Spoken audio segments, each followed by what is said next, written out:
On May 18th of 1935, George and Laura Lorius joined their friends Albert and Tilly Haberer on the cross-country road trip of a lifetime. From their home in southern Illinois, the group planned on driving across 2,000 miles of plains and desert before finally finishing up on the coast of California, and by May 21st, they had arrived in the small town of Vaughn, New Mexico. After piling out of George Lorius's Nash sedan, the two couples checked into the Vaughn Hotel before sending off several postcards to friends and family. Then, after a small dinner at a local diner, the group retired to their rooms for the night before continuing west the following morning. In their postcards, the group seemed to be in high spirits and reported nothing untoward occurring during their most recent drive. But after the couples continued driving west on the morning of the 22nd, neither was ever heard from again. The morning of May 26th that the Lorius' car was found abandoned in the business district of Dallas, Texas.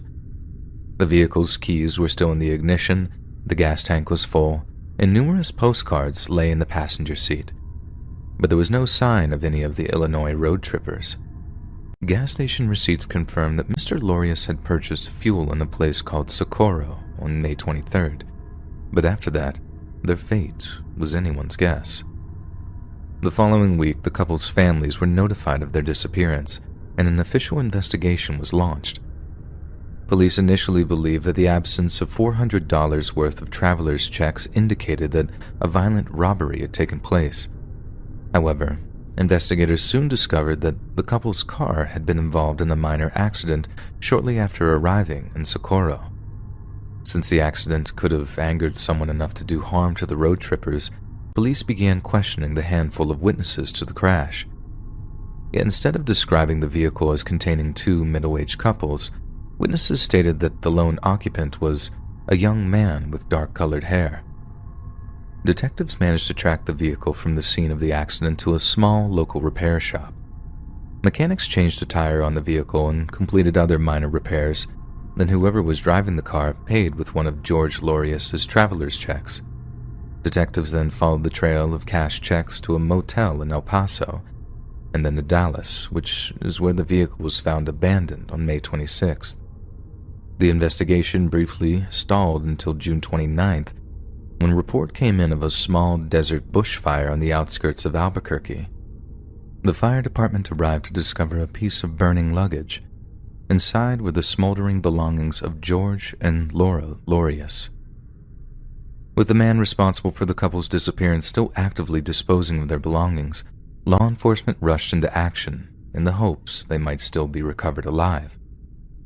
The FBI headed up a multi-agency task force which searched rivers, lakes, mine shafts, wells, and numerous spots around the desert. Yet despite the vast reach of the well-staffed search teams, not a trace of the missing couples could be found.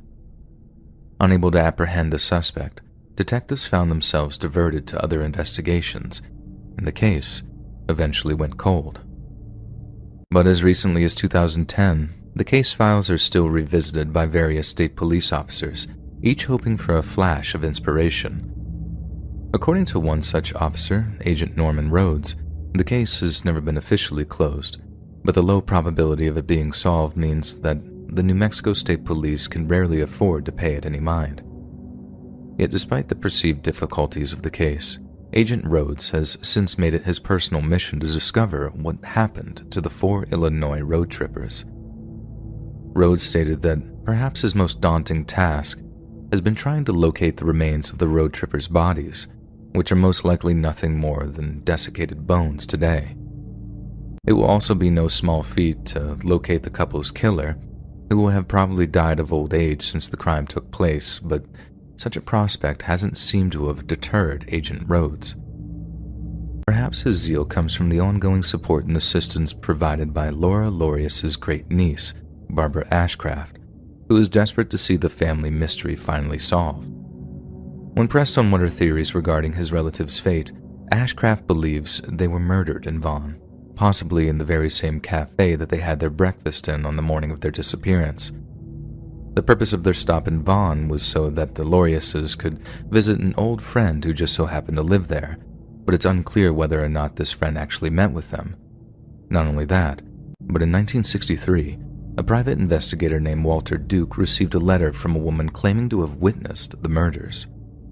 The woman said she watched the two couples being escorted into the basement of a cafe, and that she had later heard that they'd been robbed, murdered, and then buried in wet concrete. The tip has led Barbara Ashcraft to suggest that the investigation should focus on the concrete slabs lining the site of the former Vaughn Hotel, but Agent Norman Rhodes has another theory. After combing over stacks of reports in the State Police Records Division, Rhodes has created a timeline of events and interviews that's an incredible 141 pages long.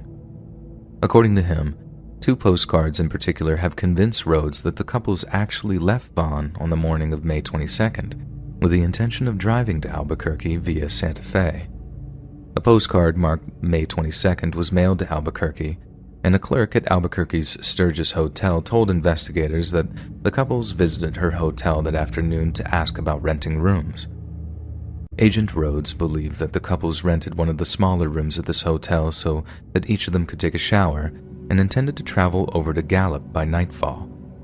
Yet shortly after leaving town, they suffered their run-in with their mysterious killer. It's very possible that the couples misjudged the distance to Albuquerque and had ended up driving around in the dark when it's much harder to properly navigate. Rhodes believed that this is how they became vulnerable to a potential predator, and that the couple simply misplaced their trust in someone who brutally and violently betrayed them.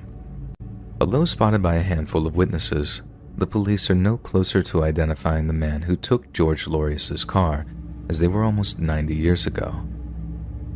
But even if this person was identified, they're probably in no fit state to answer questions about something that occurred back in 1935, and it's unlikely that there's any surviving forensic evidence.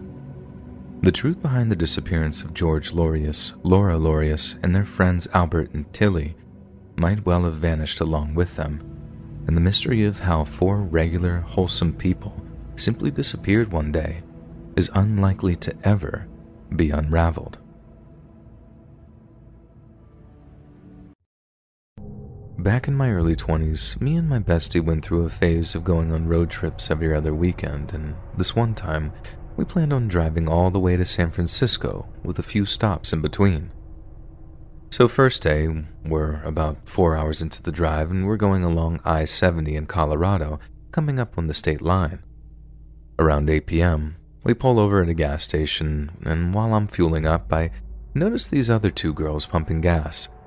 They looked around the same age as us, like they could have been on a road trip just like we were, but just behind them, at the other pump, was this guy. He looked like he was in his late 30s or early 40s, and the girls can't see him doing it, but he's just staring at these 2 girls with a blank expression on his face, eyes darting back and forth between them as they pumped their gas.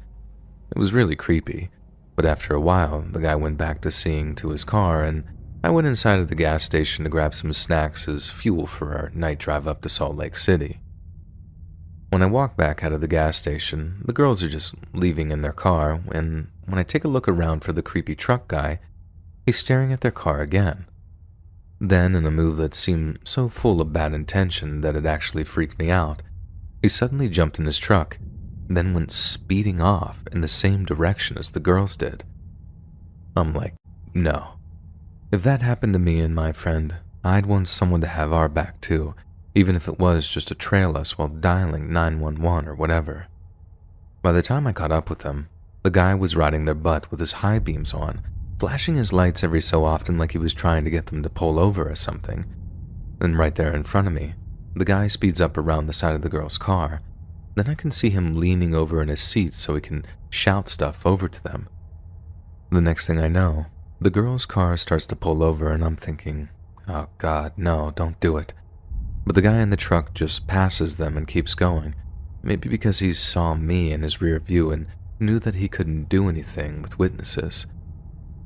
Then me and my friend also pull over right up behind where the girls are parked, and after putting my hazard lights on, we got out to see if they were okay, and they were not okay. The guy was so obviously not a cop, but apparently he'd been yelling at the girls that he was a deputy and that if they didn't pull over, they'd be going to jail. That was when they decided to actually do as he was asking, and if they pulled over without us being behind them, there's no telling what would have happened that night. I think it says everything that the guy just fled once we realized that they weren't alone. He must have known that his little cop impersonation wouldn't have stood up to scrutiny, but then he obviously wasn't planning on keeping his little charade up if he actually got the girls to pull over. If he'd have gotten his hands on them, they would have been in a whole world of hurt. We told the girls that they were welcome to stick behind us until we reached the next gas station or any place they could stop and link up with the cops to tell them what happened. They took us up on the offer and we parted ways not long after, but not after some very grateful hugs. Stuff like that made me wonder just how safe me and my friend were. Someone else had gotten unlucky that time, but how long would it be until it was us that had attracted the attention of some highway psycho? We tried to cut down on the amount of time we spent driving at night after that. It always made it much easier to get around, what with the roads being less busy, but I think we can all agree that there's something about the darkness that makes creeps feel more comfortable being creeps. There's a wilder point in there too, and it's something that'll always scare me as a young woman. We can take all the safety precautions we want, go on as many take back the night marches as we can organize. Heck, we can go ahead and carry a gun if we're so inclined, but we'll never be able to stop people wanting to hurt other people. Some are born that way, some are made that way, and sometimes, when they really want to inflict pain or misery, there's really nothing anyone can do about it.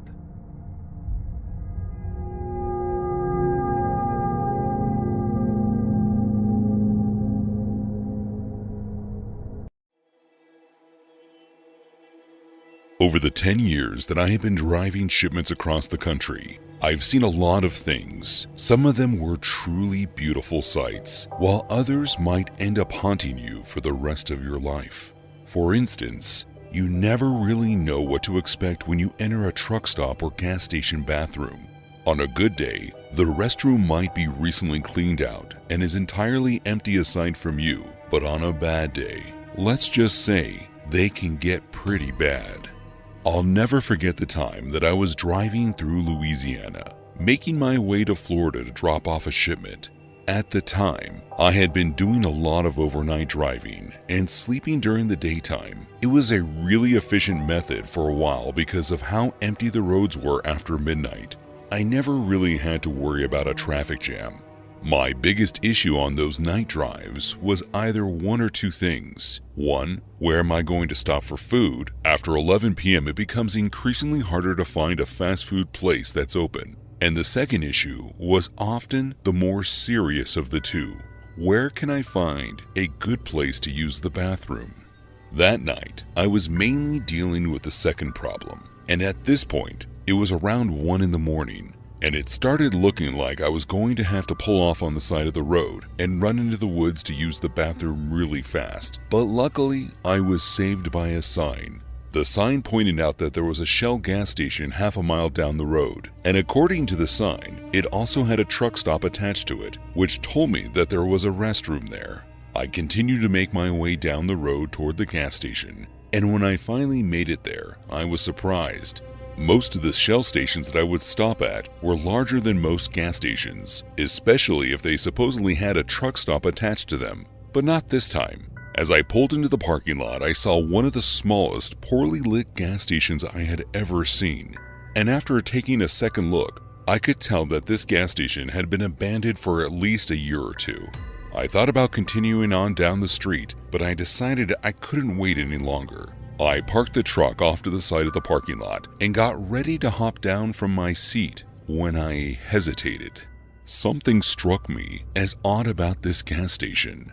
Aside from the fact that it looked like there was no one around for miles, there was also this strange, distinct smell in the air. All I could do was pray that it wasn't coming from the restrooms. I continued to get out of my truck and lock the door behind me as I made my way toward the gas station. And as I got closer to the building, I kept my eyes glued to the floor to make sure I didn't step in anything. That was when I noticed a slight discoloration in the pavement. Most of the ground was a dull, dark gray color, but there was a section of the parking lot that looked like there had been some sort of oil spill or something. I just walked right past it and made my way around the back of the gas station in hopes that the restrooms were still unlocked. When I got to the restroom door, I couldn't help but notice more markings on the ground that looked like the same stain that was in front of the store. Once again, I ignored it though and began to open the restroom door. That was when it hit me. As soon as I opened the door, a scent came pouring out of the bathroom that sent me practically stumbling backward. Gagging from how horrible the stench was, I knew that I still needed to go, whether it was disgusting or not. So I took my bandana that I always kept in my back pocket and wrapped it around my face to try to help the smell. I took a deep breath before opening the door again and tried to be as quick as possible with getting in and out of the restroom. And as soon as I stepped inside, I realized what it was that I was smelling. Laying in the center of the bathroom floor was the body of a man who appeared to have been dead for quite some time. As soon as I saw the body and realized that the horrible stench was the smell of a decomposing corpse, I ran out of the bathroom as fast as I could and began throwing up. I quickly made my way back to my truck and began calling the police, who came and examined the body. After giving them my statement, I was able to be on my way, which was good because I couldn't be late with my shipment. But as quick of an experience as that was, I will never forget that horrible smell. When I first got into truck driving as a career, my father used to tell me about these stories about guys that he knew that used to drive big rigs. According to him, a lot of them used to have firearms with them in their trucks to keep them safe while they were out on the road. Nowadays, though, at least for the company that I work for, you're not allowed to carry weapons in your truck because if someone got hurt, it would end up being the company that got into trouble. That being said, I can understand why drivers feel like they need something to protect themselves. You never know what sort of situation you might find yourself in. I learned the hard way that you never know what to expect when it comes to being out on the road. It all went down when I was out delivering a shipment for a Kohl's distribution center that had me driving through Illinois. I found myself passing through the Chicago area, and by the time the traffic had dialed itself down a lot, it was probably around 9:30 at night when I found myself being rerouted by the truck's GPS. Apparently, a road had been closed up ahead, so I had to take a short detour. The GPS said that it was only supposed to tack on an extra 35 minutes to my trip, but along the way, things got really hairy. As I was making my way through the new route, I couldn't help but notice it was taking me through a residential neighborhood. Now, it was dark out, so I couldn't quite tell, but from the looks of things, it was like I was driving through a ghost town. Hardly any of the homes that I slowly passed by appeared to have anyone living in them, and many looked like they were in the process of being demolished. For a minute, it was like there was no life around me. That changed the second I turned a corner onto a different block. There were only a few people outside, but I could see a group of friends hanging out on the sidewalk in front of one of the houses. It was nothing too out of the ordinary, so I just continued to drive. However, I would learn that those kids that I saw hanging out were actually lookouts for some of the local gang members in the area. I only found this out when I ended up filing a police report about what happened next. As I continued driving, I started to notice what looked like taillights up ahead, which I assumed was just someone that had stopped at an intersection. However, as I approached the vehicle, I began to notice some things that made me feel a bit uneasy. I noticed that there were multiple men with their hoods up standing on either side of the street. And to make matters worse, as soon as I passed one of the cars that had been parked on the side of the road, it started up and pulled out right behind me. I was blocked in. I brought the truck to a stop behind the car that was sitting at the intersection, and within a matter of seconds, I had people at both of the doors of my truck, one of which was pointing a handgun of sorts through the driver's side window, right at my head. I lifted my hands off the steering wheel as one of the men began to order me to get out of the truck. I didn't question him at all and began unbuckling my seatbelt and hopping out of the vehicle. As the man continued to point his gun at me, I saw another hop into the truck and get into the driver's seat. All of the vehicles, including my truck, pulled away from the scene, and I was left there surrounded by 5 men, all grasping their firearms tightly. I thought I was done for. I couldn't even begin to figure out a way for me to make it out of this situation. But to my surprise, they took my wallet and cell phone and then sent me walking in the direction that I had come in. With every step away from them that I took, I was worried that I might hear the sound of gunshots. But thankfully, all I could hear was the sound of the men getting into the other cars that had been parked on the side of the road and then driving away. I made my way to the nearest police station and reported the incident. And honestly, the officers didn't look surprised. I guess carjackings are a normal thing in that area. All in all, they never found the merchandise that was taken. But thankfully, I managed not only to keep my life, but also my job.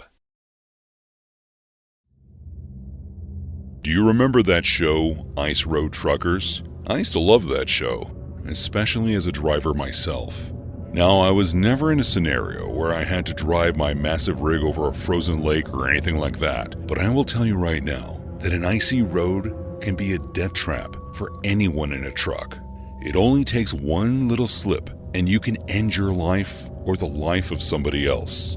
Driving in the winter is a truly terrifying thing in some states, and I will never forget the time that I almost lost my life on the road that I must have driven down almost 100 times. It was back when I used to drive trucks for a local company, which meant that I was typically only ever driving from the distribution center to the stores in my area. And it was a great gig. I mean, it's one of the few times as a trucker that I actually got to spend almost every night with my family. It also meant that I was driving the same route over and over again. And after a while, they sort of became like second nature. That is until winter hit. This year was projected to be a particularly cold one, and almost every day there was warnings about black ice accumulating on the roadways. So I knew that now, more than any other time in the year, I had to be vigilant and pay attention to the street in front of me. That being said, you can do everything right and still end up slipping. On the day of my accident, everything started out just fine. I knew the roads had the potential to be bad, so I made sure to prepare myself and drive a bit slower than usual, especially when I made it onto one of the main roads in our area known as Crawford Street. Crawford was a very scenic mountain road that was absolutely beautiful to drive down under the right conditions. However, due to how windy the road was, I knew that it was going to be a problem for me that day. As soon as I made it onto Crawford, I could see the patches of ice lining the shoulders, and right away I began slowing down and driving very carefully. I must have made it about halfway down the road without an incident before I felt it. More than one of the tires on my passenger side must have touched the ice because I could feel them sliding. Out of nowhere, I felt the steering wheel begin to pull to the right as I continued going down the road. I tried to correct it, but that, coupled with more than one of my tires being unable to grip the road, my truck began to fishtail. I tried not to panic, but there was nothing I could do as I began barreling toward the guardrail on the side of the road, knowing full well that there was no way that I would be able to stop my truck from going off the side of the hill. As soon as my truck broke through the rail, I felt it pull to the side as the trailer hooked to the back began to roll down the hill, taking the cab and myself down with it. I had been buckled in, and the hill wasn't too large, so the truck only rolled about 1.5 times. Thankfully, my only injury came from the shards of broken glass from all the windows shattering around me. It left me with a few lacerations, but when the truck finally came to a stop, I was able to unbuckle myself and crawl out of the cab before anything serious happened. I looked up to the section of the guardrail that I had torn through and was simply happy to be alive. I will never forget the feeling of being flipped around as the truck began rolling down the hill, and driving through the wintry road will be forever something that puts me on edge. My husband and I got married on February 9th of 2010, and to save us the double whammy to our wallets, we picked a weekend around that time to have a joint Valentine's/anniversary celebration together. These celebrations usually involve a simple staycation-style holiday back when we were both on lower salary bands. But as the years went on and we got our finances in order, we started venturing further afield than just London or the home counties. Then, around Christmas of 2016, I was looking at potential Valentine's destinations when I suddenly found myself falling deep down the cottagecore rabbit hole. Now, back in the mid-2010s, it wasn't quite the same kind of cottagecore aesthetic that emerged on social media during the pandemic. Like, a lot of inspiration came from Japanese mori fashion, which emphasizes muted colors and nude shades like beige, brown, off-white, light green, and earthy red, as well as natural materials like cotton, linen, wool, and leather. But anyway, after seeing a lot of posts outlining mori styles and aesthetics, I suddenly got a bee under my bonnet about staying in a remote country cottage over Valentine's weekend. When my husband agreed, we started looking at a few places and eventually settled on a small, cozy-looking cottage up in North Yorkshire. We booked the place from Friday the 12th to Sunday the 14th, with plans to drive back home on the Monday morning, and by early February, I was beginning to get really excited about the whole thing. Work had been hellish, the weather had been crap, and not one but two of our appliances were on the brink, so I really needed a little getaway by the time Valentine's Day loomed on the horizon. On the day itself, we got the earliest train possible up to York, then took a taxi out to the cottage. It turned out to be everything we could have possibly hoped for. A lot of Airbnb really try and do you over with the angles of pictures and all that, but all the fixtures and fittings were of the utmost quality. Me and my husband had a bath together in the giant tub that had been fitted upstairs, then, after wandering into a nearby village, we got some pub food, had a couple of pints, then went back to the cottage to get some sleep. The next morning was just blissful. We had nothing planned, no work commitments to worry about. It was just me, him, and a weekend of coziness to look forward to. I made us some bacon and eggs, then, after a long, steamy shower together, we sprawled ourselves on the living room settee and just relaxed. We had our phones switched off. Almost no one knew where we were, and the cottage was basically smack bang in the middle of nowhere, which made it all the more surprising when, at some point in the early afternoon, we heard a knock at the front door. It actually spooked us a little bit at first, hearing 3 piercing bangs out of absolutely nowhere. But regardless, we knew we had to answer it, as it might have been the host trying to get some important info to us. After all, we've had our phones switched off all morning, so up we get, making sure to fasten our dressing gowns nice and tight so we don't give the visitor a surprise peep show. Then we open up the door. Standing in front of us was a man around my dad's age, so mid-50s to early 60s, and behind him up the driveway is a large, plain white van. He gives us a warm and friendly greeting, then tells us that the owners have hired him and his building firm to do a bit of emergency renovation work. That meant that we'd have to vacate the property for around 2 to 3 hours. As you can imagine, me and my husband were very bewildered about the situation. The Airbnb host hadn't mentioned anything about any renovation work, and there certainly didn't seem to be any sort of emergency inside. Everything looked fine. When we suggested that there must have been some kind of mistake, the bloke just shrugged like it wasn't his problem, told us a job's a job, then asked us what time we'd be okay vacating for a couple of hours.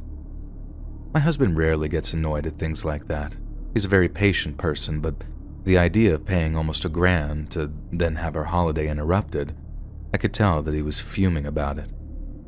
Fuming though he was, my husband asked the builder if he didn't mind waiting a few minutes because he wanted to give the host a call to clear a few things up. Suddenly, the builder's attitude changes completely, and instead of being all polite, he just said, "Oi," in this really aggressive way, stopping my husband in his tracks as he was closing the front door. Then I swear to God, he says, "I tried the easy way. Don't make me do things the hard way." Both me and my husband are like, "You what?" Both pretty offended as how rude he was being. Then as he starts prattling on about us leaving the cottage, my husband shouts something about calling the police before slamming the door in his face. We didn't call the police, not right away anyway. Instead, I grabbed my phone and got onto the host to see if the man's claims were genuine. It took a while to get them to call us back, but when they did, they denied having arranged any kind of building work. We then tried to clarify who the man was and why he'd been so threatening, but the host claimed to have no idea. They asked us to call the police if we didn't feel safe, and if we really didn't want to stay another night, we could leave with a full refund if we'd considered booking another time. The host and his wife were those two pensioners who supplemented their income through the rentals, and they were so sweet about the whole thing. So instead of us turning tail and running at the first sign of trouble, we decided to stay for the duration of our booking and enjoy the holiday we'd worked so hard to afford. Whatever the weird bloke's game was, we were pretty confident that the threat of calling the police would dissuade him from whatever he had in mind, and if it didn't, well, we'd just cross that bridge when we came to it. If we'd have known what was about to happen, if the bloke had given us any clue whatsoever, we'd have been out of there within the hour. But he didn't. When he turned nasty, it was all these cryptic, antagonistic warnings and threats that were only ever going to provoke a defensive response. We had no idea what he had in mind, so we stayed, and a couple of hours later, it all started to go downhill. It's early evening, so about 6 o'clock, and because of the time of year, it's almost completely dark outside. Obviously, we were still quite concerned by the strange bloke's bizarre visit, but after my husband found an old cricket bat in his upstairs cupboard, we felt marginally safer. On top of that, hours had gone by and we'd seen hide nor hair of our unwelcome visitor, so we just crossed our fingers that we'd see no more of him and got on with our romantic weekend getaway. We weren't feeling particularly hungry, and the pub served food until 8, so we decided on a quick dip in the giant bath before beginning the walk into the village. The upstairs layout was such that the bathroom was on the front side of the cottage, with the bedroom at the rear. The bedroom had this cute pair of wooden framed windows that opened outward into the back garden, but the bathroom had only one small circular window that opened just a crack. If you looked out, you could see the cottage's driveway, along with a little bit of the lane outside, so when we were in the bath and we thought that we heard a noise coming from outside, my husband climbed out of the tub and peered through the glass onto the driveway. Like I might have already mentioned, my husband is the most emotive person, definitely the counterweight to me being very fiery, but that's another story. You hardly ever see him angry, and you never see him scared. So when he turned around to me, and I saw this look of blind terror on his face, I knew that we were in a hell of a lot of trouble. "Get out of the bathroom, put some clothes on," was all he said after that, and he ran to the bedroom to do so himself. You can imagine how panicked I am, because he still hadn't told me what he'd seen that had got him so frightened. It was the bloody zombie apocalypse for all I knew, so while I too rushed to put some clothes on, I'm asking him over and over again what's going on. Please just tell me what's happening. "There are people outside. They've got masks on. We need to hide." I knew it was connected to the guy who'd visited us in the early afternoon. I just bloody knew it. I just hadn't the foggiest idea how. I made sure to throw on as many layers as I could, knowing that we'd probably end up running out the back door or something if the blokes outside tried coming through the front. Then bang. What turned out to be a sledgehammer smashed into the front door, and we take that as our cue to get the hell out of there. We ran downstairs, actually saw the damage that was done to the door by whoever was breaking it down, then bolted towards the kitchen, which is where the back doors were. It was very scary, but I remember knowing that whatever the man or men wanted, it involved the cottage, not us. If we just ran off and stayed away for a few hours, everything would be fine, right? Wrong. My husband swung open the back doors after struggling to unlock them, but instead of being greeted by the path to freedom, we were greeted by a man in a balaclava with a massive crowbar-looking thing in his hands. We were trapped. The man with the crowbar thing ordered us back into the house, and he was soon joined by another masked man carrying what looked an awful lot like a big saw. One of them told my husband, "If you do anything stupid, we'll kill your missus." And that kept him fairly quiet. Me, on the other hand, I was just so scared, so I kept saying all sorts of things begging them not to hurt us, that we were sorry, that we'd just leave if they let us go free. All they replied with was, "Shut up, shut your mouth." And then the next thing I know, we're being led into one of the upstairs rooms and made to kneel. I was so scared that they were going to kill us. All that assurance that they were there to rob the house or something just completely went out the window, and in the end, I had to make so much noise that they shoved a pillowcase in my mouth to keep me quiet. The next thing I remember, the intruders made my husband tell them where our phones were, and that gave me more hope that they weren't going to hurt us. They didn't seem like petty thieves, so taking our phones was to ensure us that we wouldn't be able to phone the police once they left, I was thinking. I only really started to calm down and compose myself when I heard some really loud banging from downstairs, and my husband started reminding me that they weren't there for us, that they were just looking for something, and if all the hammering was anything to go by, it was something in the walls. Since we were told to keep completely quiet, we could hear all the smashing and bashing downstairs, and we could hear the guys saying things to each other. You could hear, "Try this one here," and then bang. Someone would smash a sledgehammer into a wall. Then you'd hear others ripping the wood and plaster apart, no doubt looking for something. They did this over and over again until finally, you heard someone downstairs shout, "Got it." I couldn't see what was going on, but you could tell that they'd found what they were looking for because there was this big flurry of activity before the guy guarding us suddenly leaned in and growled something to us. "I don't want to hear an effing peep out of the two of you until we're gone. You try anything, and we'll kill both of you." After that, he was gone, and after a little bit more activity from downstairs, the cottage was silent again. Neither of us moved for what felt like a very long time. Even though it felt like we were in the clear, I couldn't stop shaking. In fact, I think I was shaking harder then than I was when they were tying our hands, blindfolding and gagging us. And that was just all raw fear. What came next was this emotionally exhaustive adrenaline come down. When we finally thought it was safe, my husband somehow wriggled his way out of his bindings, then untied mine as he tried to reassure me. I just burst into tears as he hugged me, having never felt so grateful to be alive in my whole life. It felt like we lived through a nightmare come to life. It was surreal in the extreme, and once we collected ourselves, we began to creep downstairs to survey the damage. The cottage was completely empty apart from us, but we crept downstairs nonetheless, taking it a stare at a time in total silence, terrified that a masked man would suddenly reappear in what remained of the front door frame. Thankfully, no one came back, and as we edged our way into the front room, our jaws dropped at the extent of the damage.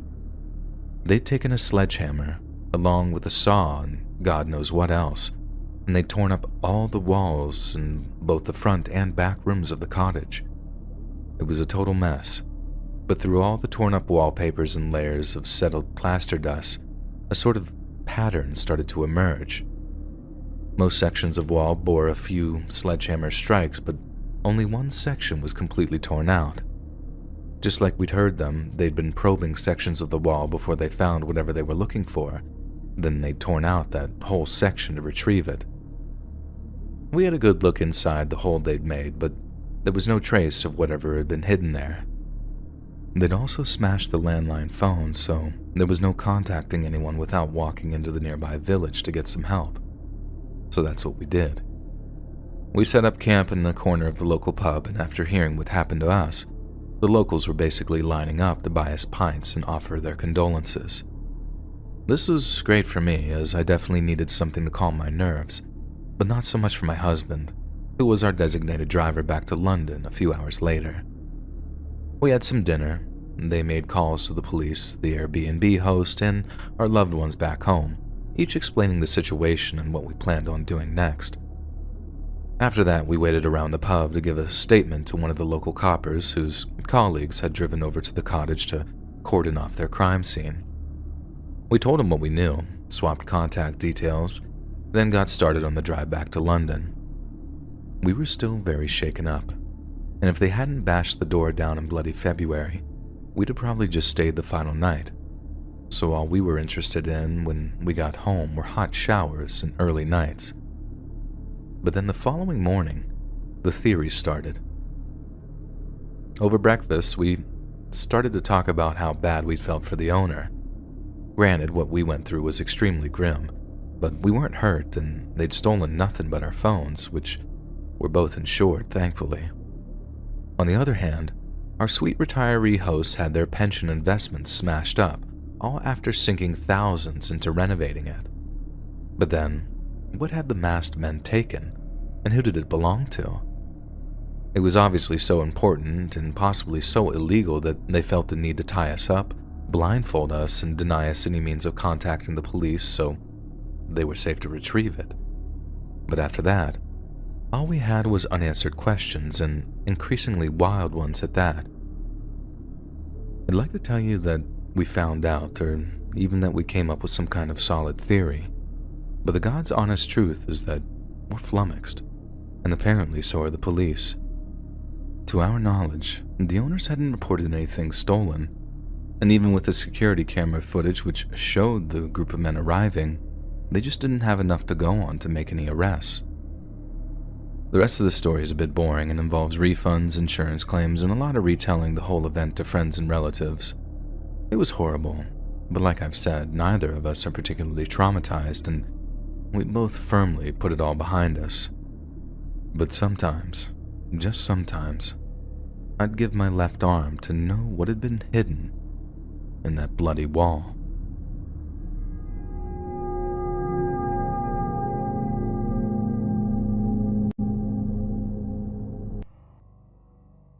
My name is Emily, and this took place back in 2014 when I was a sophomore at my new high school. For reference, I'm a female, and I was 16 years old at the time of this story. I had just moved to the school from my hometown in Savannah due to a job change from my dad where he could make a better income.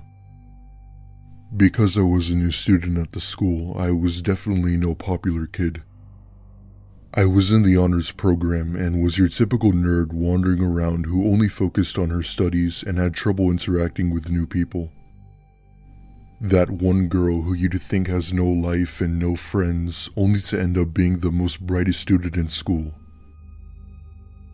Even though I had zero friends at the time, there was still this one guy in two of my classes who seemed really nice. His name was Jake, and he was a pretty cool guy for the most part. He'd ask me about what I was studying, if I liked the school, and so on and so forth. After a while, I started to consider Jake as a real friend and was glad to finally meet someone. On Valentine's Day, I was sitting down at a table at school, eating my lunch, when Jake walks up to me and straight up asks me if I wanted to be his Valentine. The thing was that he had brought me a bouquet of roses and a bunch of chocolate, which I found odd. I was speechless at first and really wasn't expecting him to do that. Jake and I only met not even a month ago, and I didn't really see him other than a friend. I politely turn him down, and he begins to give me a look full of disappointment, and he then gets up to leave. I felt bad, obviously, but I really wasn't looking for a relationship at the time as I had other stuff to worry about. That night, I was finishing up my project that was due for my chemistry class when I heard my Skype start ringing. I take a look at my computer and see that an unknown number is calling me. After all, I have been begging one of my cousins to try it out so we could chat through there.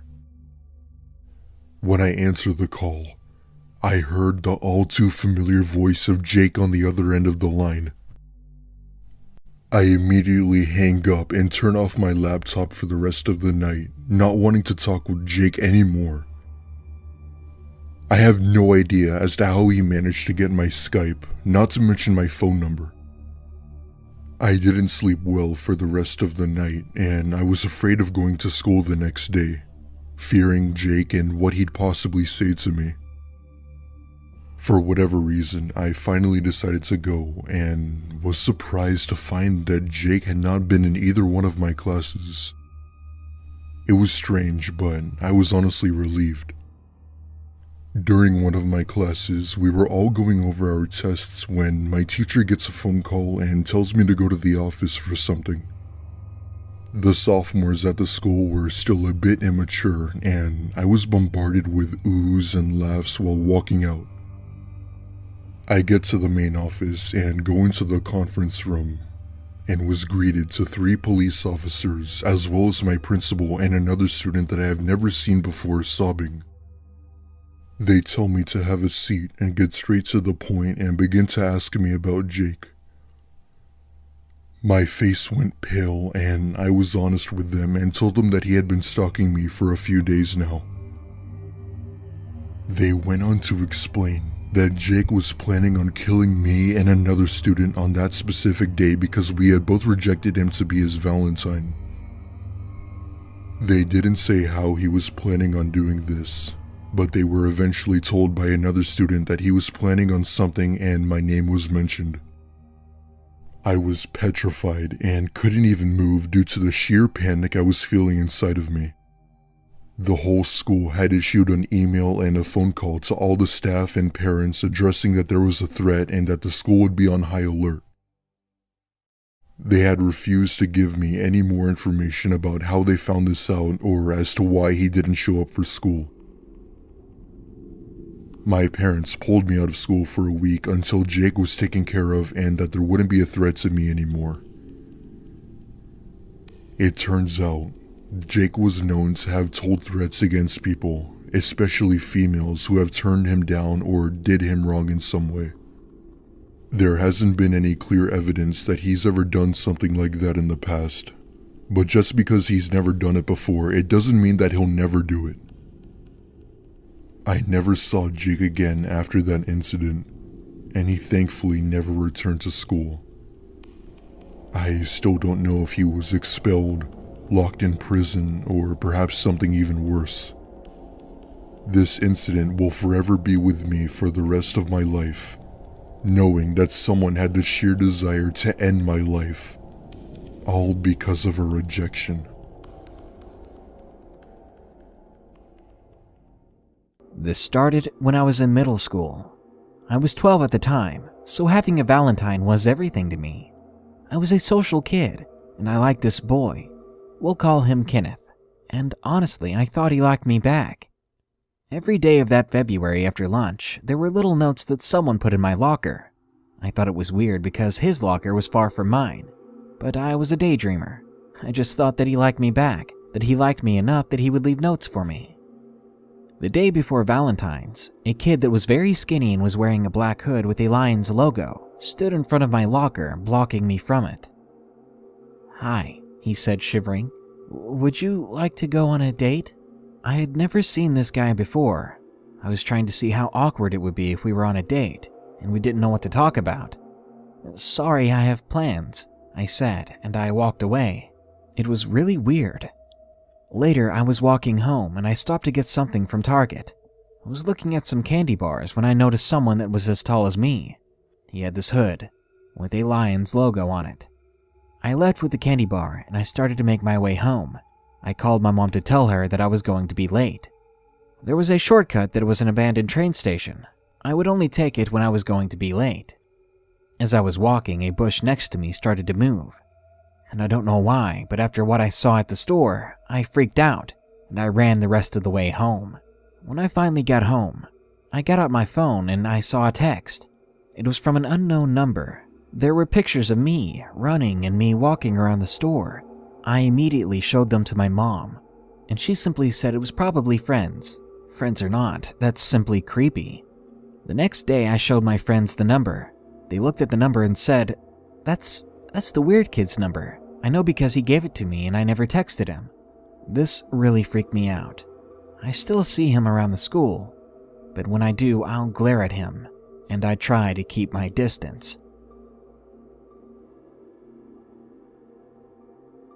And number 6, The Break-In, submitted by Ralph. For this story, I will need to tell you a bit of background information. I am 6 feet tall, 16 years old, and I live in a very small country named Latvia. Probably some of you know it. I have shared this story only with close friends, other family members, and my parents. We live in a 2-story house, and my room is on the 2nd floor.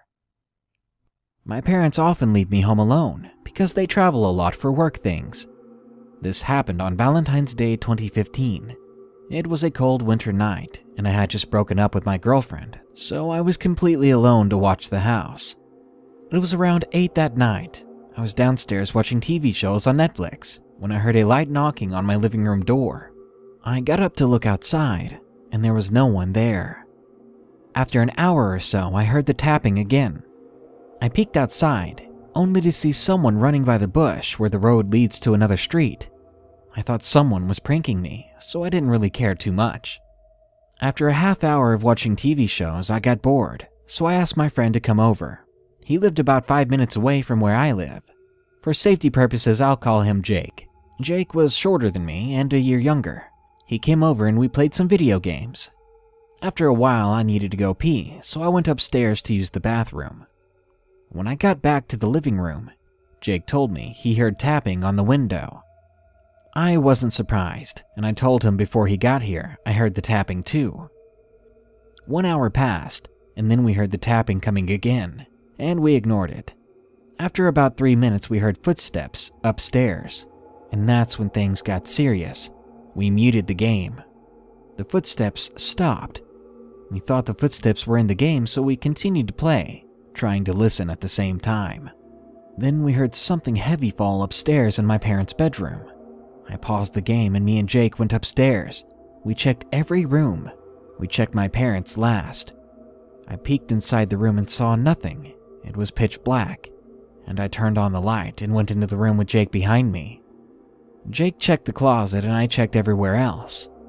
As we were leaving the room, I forgot that we did not check under the bed, so I hesitantly asked Jake if he could just quickly look. He walked over slowly, obviously a bit anxious. He looked under the bed, and he jumped up faster than I've ever seen him get up. He bolted out of the room without saying a word, and I quickly turned off the light and slammed the door shut. Jake was already downstairs. I rushed down there to him, and he was pale as snow. I asked him what was wrong, and his answer made my heart sink. He said there was someone under the bed, smiling with eyes wide open. We rushed outside and called the police. We hid behind a bush that was in front of my home. As I was on the line with the police officer, Jake and I saw my parents' bedroom light come on. I asked them to come over as fast as they possibly could. We watched the house for about 10 minutes, but we saw no movement inside. When police finally arrived, 2 officers went to search the house, and the 3rd officer asked a couple of questions. After a moment, the 2 police officers came out of the house with a middle-aged man. He had a long beard with wide, bloodshot eyes. His face was full of scars and bruises. Now I get why Jake looked so pale. One of the police officers told us that the man had a knife hidden in one of his pockets. He had broken in by an unlocked bedroom window, but how on earth did he get up to the 2nd floor? I have no idea. The police called my family, who said they'd be back in town as soon as they possibly could. Nothing like that has happened since that day, but I still get goosebumps thinking about and writing this, because it sounds like, even if I didn't invite Jake over, I still wouldn't have spent Valentine's Day alone. My name is Jen. I'm in my 40s, and me and my friend run a business via Airbnb here in the UK. We own a few different properties across London, and while my friend acts as the financial backing, I run the day-to-day business of dealing with repairs and quest queries, as well as inspecting the rentals both before the guests arrive and after they check out. As you can imagine, summertime is our busiest period of the year, with business picking up a lot around Christmas too.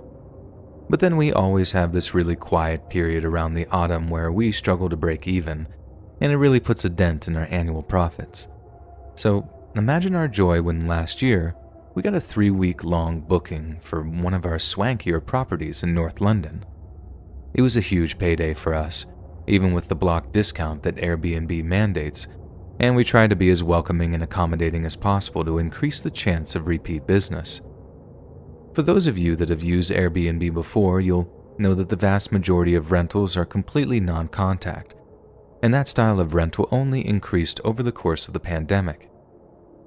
That means that we didn't meet our renters even once, and throughout the whole of their 3-week stay, we didn't receive a single call from them. The only thing we knew is that one of the 2 guests was a girl named Alice.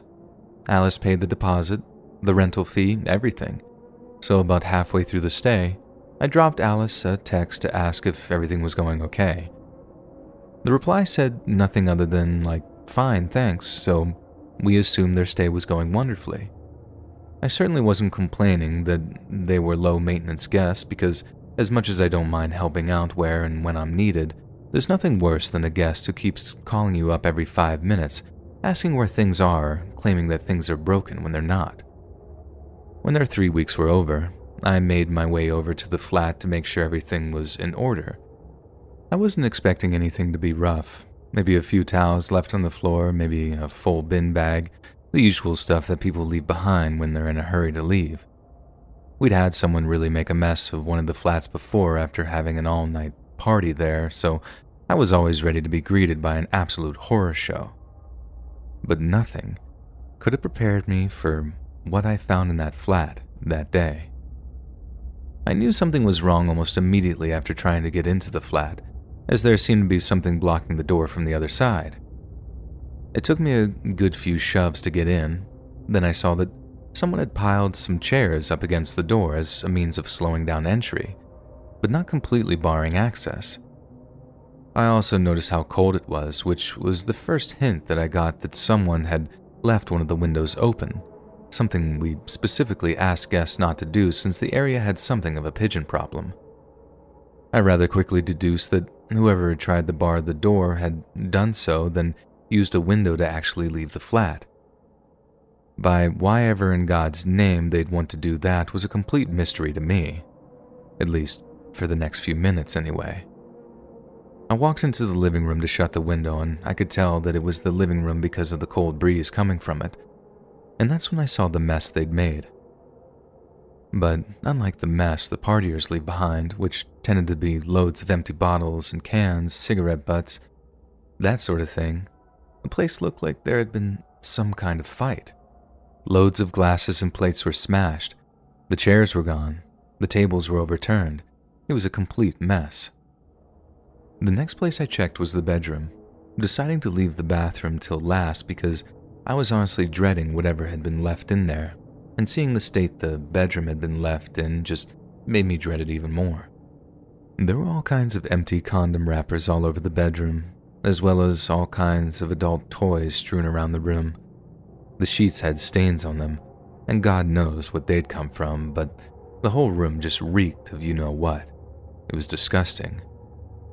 Finally, I braced myself to check the bathroom to see what kind of mess had been left behind, expecting something god-awful that I'd probably have to spend the rest of the morning cleaning. But then, like I said, I could never have been ready for what was behind that door. I pushed open the bathroom door, took a peek inside, then immediately slammed it closed after seeing something lying in the bath. Something person-shaped. I say person-shaped because just from the split second I saw it, it didn't actually look like a person, not a living one anyway. It was all lumpy and covered in gore, almost like it was just pieces of fresh meat butchered and piled on top of one another. I think I was just in denial about what I saw at first. I mean, I didn't want it to be what it was, so in those few moments, I tried to think of everything it could have been instead of what it actually was. I don't know what actually drove me to open the door again. I certainly didn't want to, if that makes any sense. I think I'd actually managed to convince myself that what I'd seen wasn't real, that I'd just assumed the worst after seeing the rest of the flat, and that it just wasn't as bad as I thought it was. Only, it was as bad as I thought it was. If anything, it was worse. It was a body, and it was just lying there in the bath in probably the worst condition you can possibly imagine. Partly the reason why I didn't recognize it as one immediately is because the girl's face was so beaten up that she didn't even look human anymore. There wasn't a single patch of skin that didn't have blood drying on it, but it wasn't that brown-looking blood that had clotted. It actually still looked kind of fresh, like it had only been there for a few hours at the most. I immediately pulled my phone out, dialing 999 to tell them that I needed the police as quickly as they could get there. The girl, who I assume was the girl who'd rented from us, was just laying there, perfectly still, and I couldn't hear her breathing or anything, so I just assumed that she was dead. I even told the bloke on the other end of the line that I was almost certain she was dead, and that's when he asked me to check her pulse to make sure. I did as he asked, 100% certain that I wouldn't feel a thing because in my mind, no one on earth could survive the kind of violence that she'd been put through. I don't even think I was touching the right spot on her neck at first, because again, I couldn't feel a thing, and after racking my brain for a minute, trying to remember the girl's name, I think I just blanked because of the panic. I just said, "Alice?" And then, she opened her eyes. Having that happen, like she'd properly come back from the dead or something, was the single most terrifying moment of my life. It was absolutely horrendous. They were all bloodshot too, and one of them had absolutely no white in the eye whatsoever. It was just a bright red mess of broken blood vessels. Then, as soon as she laid eyes on me, she started screaming and lashing out, terrifying me so much as I just ran out of the flat and into the corridor outside while shouting that she's alive down the phone. I remember the guy on the other end of the phone telling me to go and unlock the front door to the flat building, since it was an old-style place with a door you could leave on the latch. After that, I had to run back upstairs to make sure the girl didn't let herself out of the flat, as she had obviously just launched into fight or flight mode after waking up and thinking that she was still in danger. When I got upstairs, the girl was half naked, just slouched in the hallway outside the flat, and she was crying her eyes out. I told her to stay put and that the ambulance was on the way. Then all she did was cry those choked sobs while her tears cleared the blood from her face. And that's another image I'll never get out of my head. How her tears actually seemed to clean the blood from the parts of her deformed face they'd touched. When the paramedics arrived, I found out that the only reason she hadn't actually run off after waking up screaming was because she literally couldn't. I don't know what kind of damage had been done to her legs, but the paramedics had to bring in a stretcher up to the hallway to actually get her down into the ambulance. After she was taken to the hospital, a second set of policemen, the first went with her to the hospital, asked me to stay out of the flat on behalf of a forensics team which were on their way down. Then they proceeded to ask me a load of questions regarding exactly what I'd seen and what I knew about the people renting. Obviously, I knew next to nothing other than her name and the amount of time that she'd been staying for, but I answered their questions as best they could. They also promised to keep me in the loop regarding certain details of the investigation so I could pass on the details to our insurance company for the eventual claim we were going to file with them. About a week or so later, I got a call from an officer, and while he didn't tell me exactly what had happened, he told me everything he was permitted to tell me. Basically, the two girls who rented the flat were call girls who'd come down from the north to use the place as a kind of base of operations for 3 weeks because they could basically charge more for their services in London than they could up north. At least, that was their logic. Apparently, their little idea had worked really well, and they'd had a profitable, relatively trouble-free few weeks.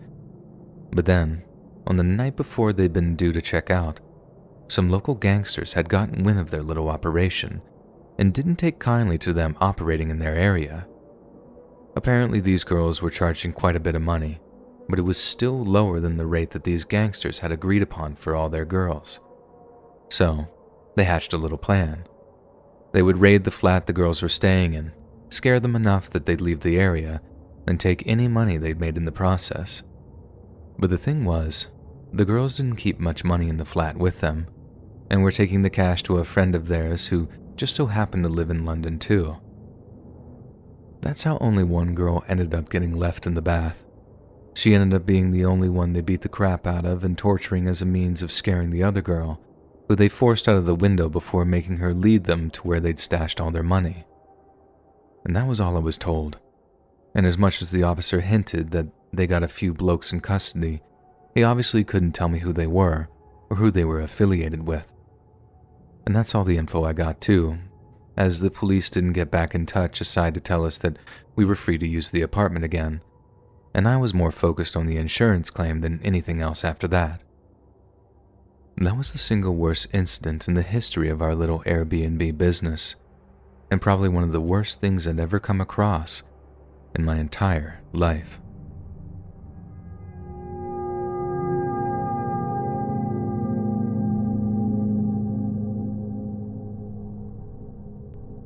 Okay, so a few years back, me and my girlfriend decided to get out of the city for a few days by renting an Airbnb. We spent a while looking at a bunch of different places, then finally settled in this place on a farm about 2 hours' drive outside of the city. It was this little guest house on a farm, just across from the main house where the owners must have lived. We talked a little via email after actually paying for the place, just little things like if we wanted some wine or some coffee left for our arrival. They were really friendly like that. Then just a few days before we were due to drive out there, they suddenly stopped replying to our emails. It was a little worrying, but not hugely so. I mean, we paid our fees and stuff, so we were definitely entitled to rent the little guest house for the week that we paid for. Besides, we figured that they were just busy or something and would get back to us as soon as they could. They told us in one email that the keys to the place would be in a lockbox that was attached to the place's porch, and that they'd email us the code on either the day before we arrived or the day of our arrival for security reasons. But then, like I said, they seemed to just go totally dark just a few days before, and they ended up not emailing us any kind of code. We were kind of annoyed, as anyone might be, and as we'd already paid our money and all that. I know we probably should have just canceled the trip and got a refund from Airbnb, but we really liked the idea of staying out on this farm place, as it would make the perfect little break from our busy urban lives. So we decided to just roll the dice, drive out there and get the code to the lockbox by knocking at the actual farmhouse instead of relying on email and stuff. The place was relatively easy to find, and both the farmhouse and the little guest house looked awesome. There was just one problem. The door to the main house was wide open, and there was a trail of clothes and household items leading up to a spot that looked like a truck or car had once sat. As you can guess, we could instantly tell that something wasn't right, as it looked like whoever had lived there had left in a hurry for some reason. Just to be sure, we walked up to the door, knocked on it, even thought it was open, and called out, "Hello?" and stuff like that.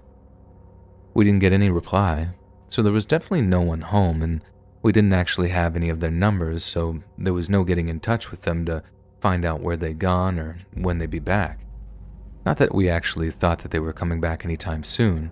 The trail of stuff gave us a pretty good idea that no one would want to be returning at all. The only real questions we were faced with was, why the hell did the family leave in such a hurry? And what exactly scared them so bad that they'd want to leave so fast? We didn't exactly stick around for very long. The bad vibes were seriously heavy in the air, and my girlfriend was begging me to get us out of there from almost the moment we got out of the car. But in the time we were there, we didn't see any blood or anything like that. No bullet holes either, nothing to indicate what had happened to make people want to run away. We made sure to call the cops on the way back into the city just to let them know that something had happened if they didn't know already. Getting our money back from Airbnb was actually much easier than we figured, too. I guess they couldn't get in touch with the family either, and since it was still the day that we were due to check in, the money was still in digital limbo or whatever system they used to get us the money pretty quickly. I always wondered about what happened to the family, though. We didn't end up getting any real answers about it, other than the fact that we got our money back pretty quickly, which I'm guessing meant that they didn't contest the refund with Airbnb. We've rented Airbnbs since then too, with none of that same creepiness being repeated. So while I definitely recommend using the company, I suppose you just don't know what you're walking into until you're actually there. When I turned 26, my friends and I decided to rent a small lakeside cabin that we found on Airbnb to have some fun on the lake for my birthday. It was a really cool idea, and I'll never forget my friends for being kind enough to do that for me. I mean, it wasn't the best birthday I ever had, but they couldn't have accounted for what was going to happen. You see, we got to the cabin on Thursday at around 4 p.m., so there was still enough time to swim for a bit before it got dark. As soon as we realized that, we all just ran inside, tossed our stuff on the beds, and then got ready to hit the lake. We swam for about an hour before deciding to call it a night and relax with some food and a fire. I brought my guitar, and we all had a good time before we ended up getting tired. But eventually, it was time to put out the fire and go to bed. We all went inside and hung out for another couple of minutes before splitting into the 2 rooms and hitting the hay. The bed wasn't too comfortable, but after swimming and eating way too much junk, I ended up passing out without any problems. Now normally, I'm a really heavy sleeper. The only thing that wakes me up is when something makes me move or touches my face. And I remember being woken up by the feeling of something tickling my nose, which caused me to swat whatever it was away and roll over to my side, which was when I heard a strange, whispering sort of noise. I couldn't tell what it was, but I was far too tired, so assuming it was just my buddies messing with me, I said, "Cut it out, I'm trying to sleep." That was when I heard the noise again, so this time I sat up and turned to yell at the guys who I thought were messing with me, but to my surprise, no one was there, and Kyle, my friend who I was sharing the room with, he was still knocked out. I shook my head and figured that I must have felt a fly or something land on my face before deciding to lie back down. As I closed my eyes, I could tell that I was going to be asleep in no time. But before I could get there, the noise was back. I couldn't make it out, but I swear it was like a whisper or someone snickering. Only this time, the sound was coming from the foot of my bed. I wasn't messing around anymore, and this time I sprang from my bed ready to confront whoever was messing with me. But again, there was nothing there. But as I looked back toward the bed, I realized what I had been hearing. It wasn't whispering at all. Instead, it was the quiet hissing of a snake that had somehow made its way into my bed. I freaked out and woke up Kyle, who responded the same. We woke up the other 2 guys who were with us to check the whole cabin to see if there were any other animal intruders, as we also figured out how to remove the snake from my bed. None of us could tell if it was venomous or not, but eventually, we figured out how to get it into a pillowcase and brought it out of the woods before letting it go. I didn't get any sleep the entire 3 days that we were at the cabin. There was no way, not after a snake woke me up by touching my face. It's definitely a birthday I'll never forget.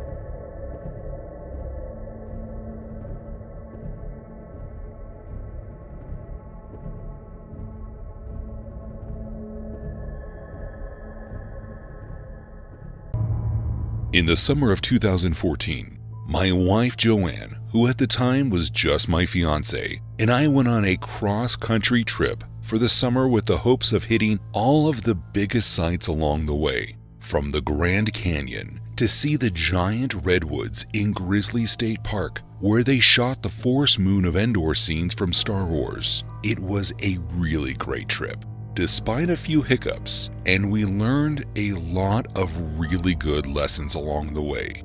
The biggest of which might have been to stick with hotels because Airbnbs cannot be trusted.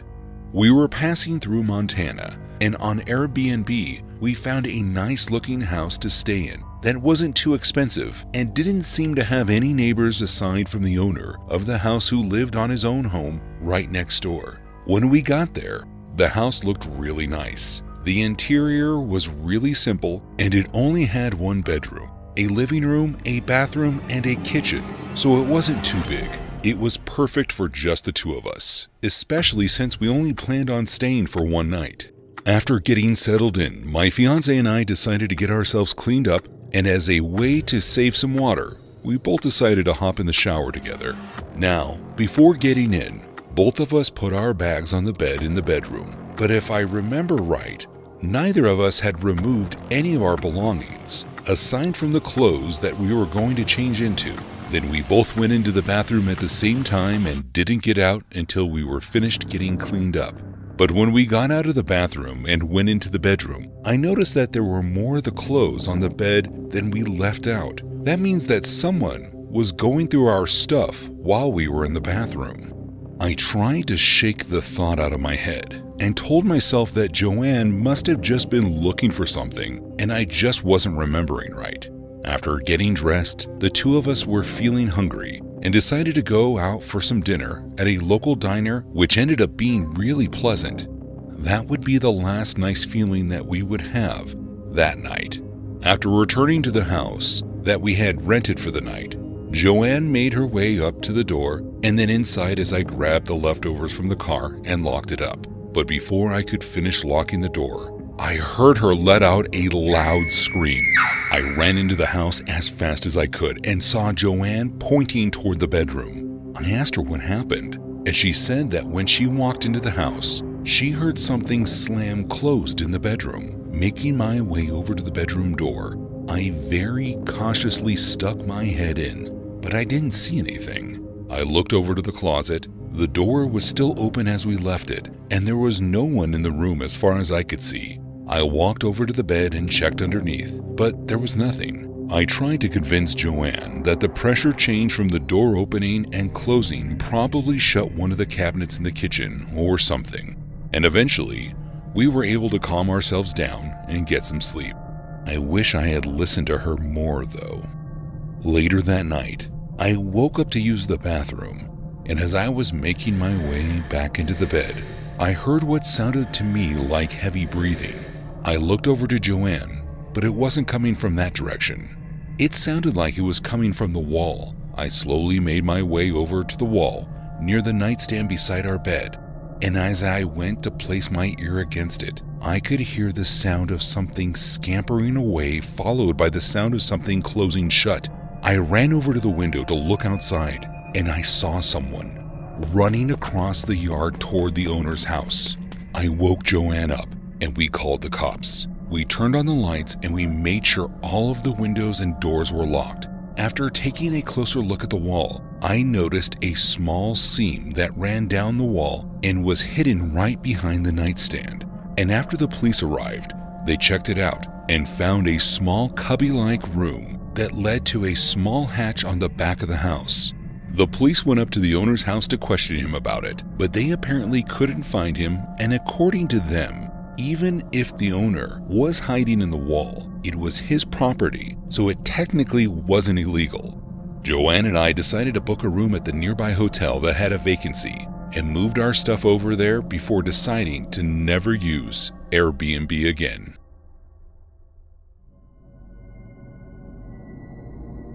Sometimes the creepiest people live less than an hour away from you, and you wouldn't even know it unless you happened to interact with them. I learned this lesson when my house became infested with bed bugs after my cousin visited and we had to get it fumigated. This meant that we all had to stay away from the house for 3 full days before it was safe for us to go back inside. So to make the best of a bad situation, my mom and dad decided to rent a nice looking Airbnb that was just outside the city. It was supposed to be really exciting because I had never left the confines of New York City until then. So as a 13-year-old, I was pretty hyped, but things didn't exactly turn out as great as I hoped. When we pulled up to the house, it all looked great. They had a fenced-in yard and a long driveway with a basketball hoop and a ball for us to play with, and there was even a big motion sensor light in case we wanted to play outside after dark. My parents and I rushed into the house and began checking it out before ultimately getting settled in. Once we got comfortable, we ate some dinner and decided to go for a short walk afterwards to check out the area before it got too dark. The little neighborhood that the house was in looked nice. There was a few houses on the street and they all looked similar. The trees that lined the road were really nice, and the fact that I could actually hear some insects was astounding to me compared to the rush of the city. But on our way back to the house, things got a little odd when we noticed that someone was standing at the end of their driveway just staring at the house. As we got closer, my dad said hello and introduced himself by letting the man know that we were staying there for a few days, but the man didn't respond. Instead, he just looked at my dad and then at my mom and me before turning around and walking down the street away from us. It was one of the weirdest things I had experienced up until that point in my life. The three of us made our way into the house quickly and double-locked the door behind us before sitting down and finding a movie to watch. And after a while, it was time to go to bed, and we were all feeling a bit weird after we saw that man. So instead of sleeping in separate rooms as we planned, we all decided to fall asleep in the living room. The three of us ended up falling asleep for a while before I was woken up by a sudden flash of light coming through the window. I looked toward it from the couch, and I could tell that it was the motion sensor light in the driveway, and it might have just turned on, so I got up to see what it was, thinking it might have been a dog or something. But I was wrong, and the scream that I let out woke up both my parents.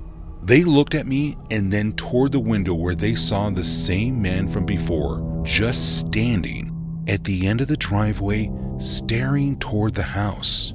My mom got out her phone to call the owner of the Airbnb as my dad ran to the front door and began screaming at the man. As soon as he saw my dad, he took off running, and when my mom got off the phone with the person we were renting the house from, we all decided to find different sleeping arrangements because according to the owner, that was just the neighbor.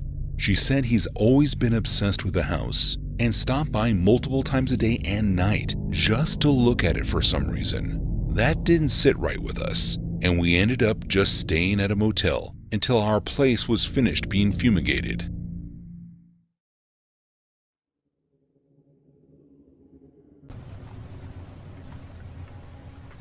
This story happened just last month. My wife and I were planning to take a little vacation just for the weekend. We found an Airbnb up in a really nice area with a lot of great land.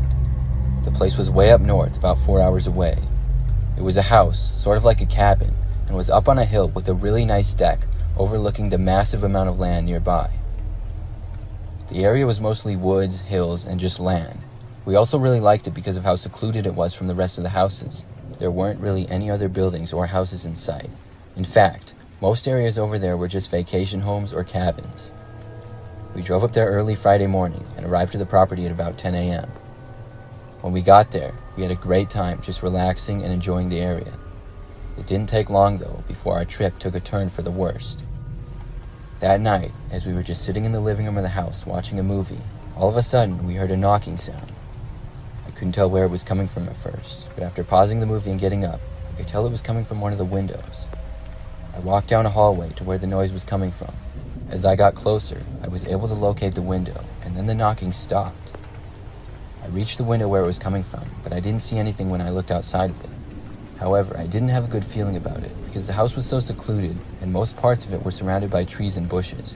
I knew anybody being around here at all would be suspicious. As I walked back to the living room, my wife asked me if I saw what was causing the knocking. Just as I was telling her about it, we then heard a loud pounding coming from the front door.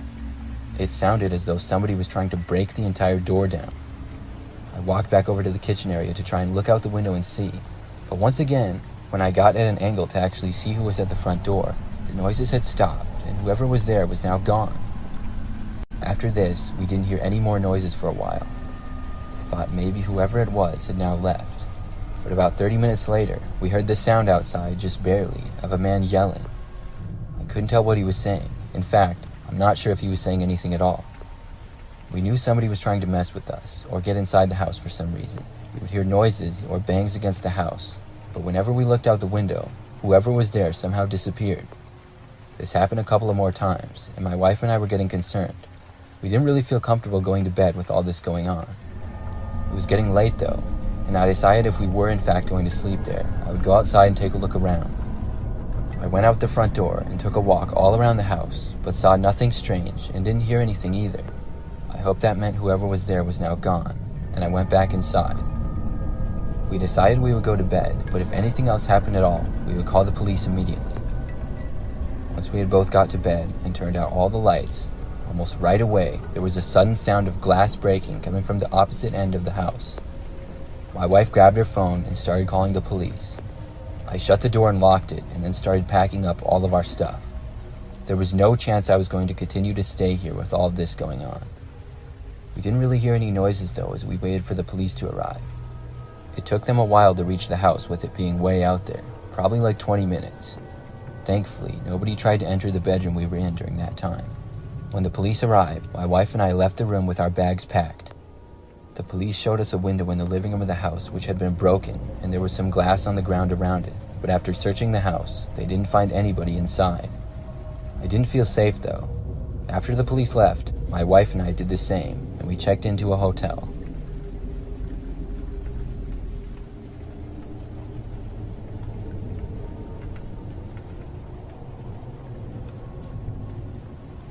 A couple of years ago, I traveled to a city for a prospective job. I had a potential job offer and was going to stay a total of 2 days to look at the area in case I were to move there. I didn't really spend a whole lot of time looking for where to stay. I kind of just went onto the Airbnb app, found a place that looked good, and then went for it. I do remember though that the owner seemed like a really nice guy. When I arrived, the place itself was decent. It was a little place right by the city. I got the keys and got inside to drop off my stuff. After that, I went out for a few hours and then returned that night. I went to bed that night pretty early. I've always been kind of an early bird and I'm used to it. However, I woke up in seemingly the middle of the night, which is unusual. When I woke up, I looked around confused after seeing it was still dark outside and clearly nighttime. I looked at the clock to see that it was 2:30 a.m.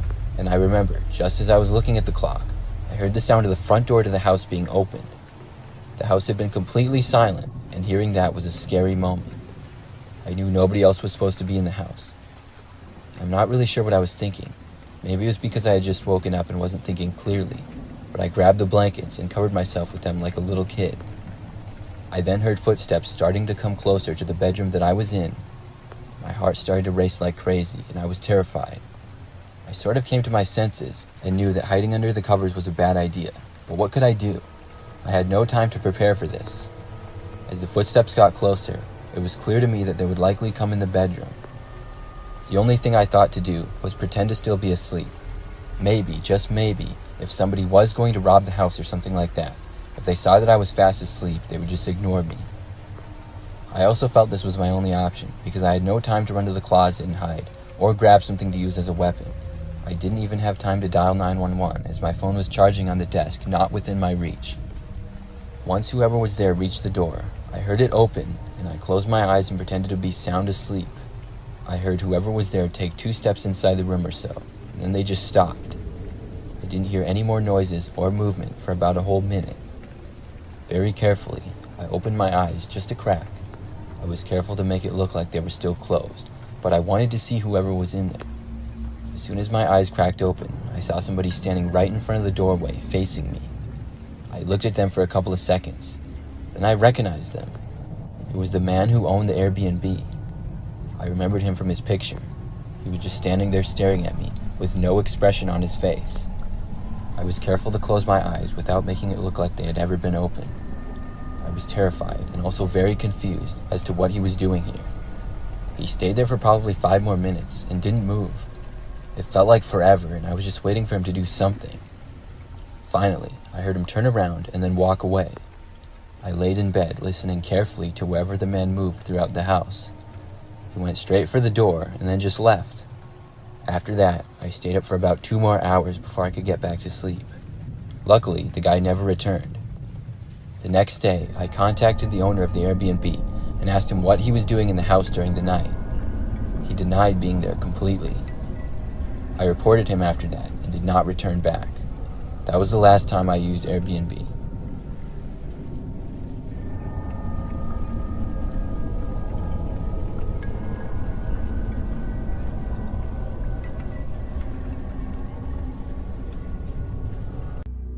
Disgusted and repulsed don't even begin to describe what I felt toward my ex-roommate. She was really something else. Moving into the dorms your freshman year of college is supposed to be one of those fun experiences in life, something you look forward to all summer. Well, I look forward to it at least. Move-in day went well. I was a little disappointed when they told me that I wouldn't be having a roommate. I always envisioned my roommate becoming my best friend and doing everything together, but I guess that wasn't meant to be. The first half of the school year went great. I made plenty of friends and had gotten really used to having the room all to myself. When they told me I'd be getting a roommate in January, I was actually pretty bummed. I cleaned up the other half of the room to accommodate the girl that would be moving in and just hoped that we would get along. She came the second week of January when we had gotten back from winter break. She told me her name was Cassandra, but to just call her Cassie. And Cassie didn't have much. She said it was because her parents never bought her anything, and whatever she had bought herself. I think she had maybe 4 boxes in total. I felt bad for her and told her that she could borrow some of my stuff if she ever needed to, but to ask first so I wouldn't think that I just lost it or something. And I quickly realized Cassie wasn't the average 18-year-old girl. She was different.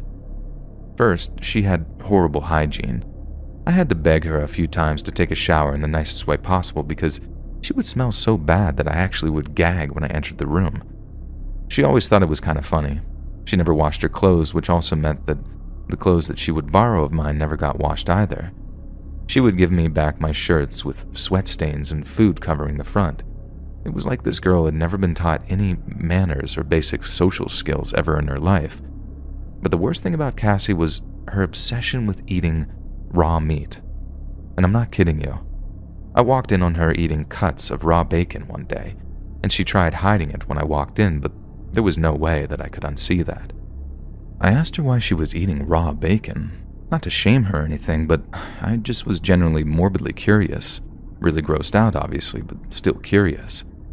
She said it was something that she'd always done growing up and that her parents ate raw meat too and that it was just a normal thing for her.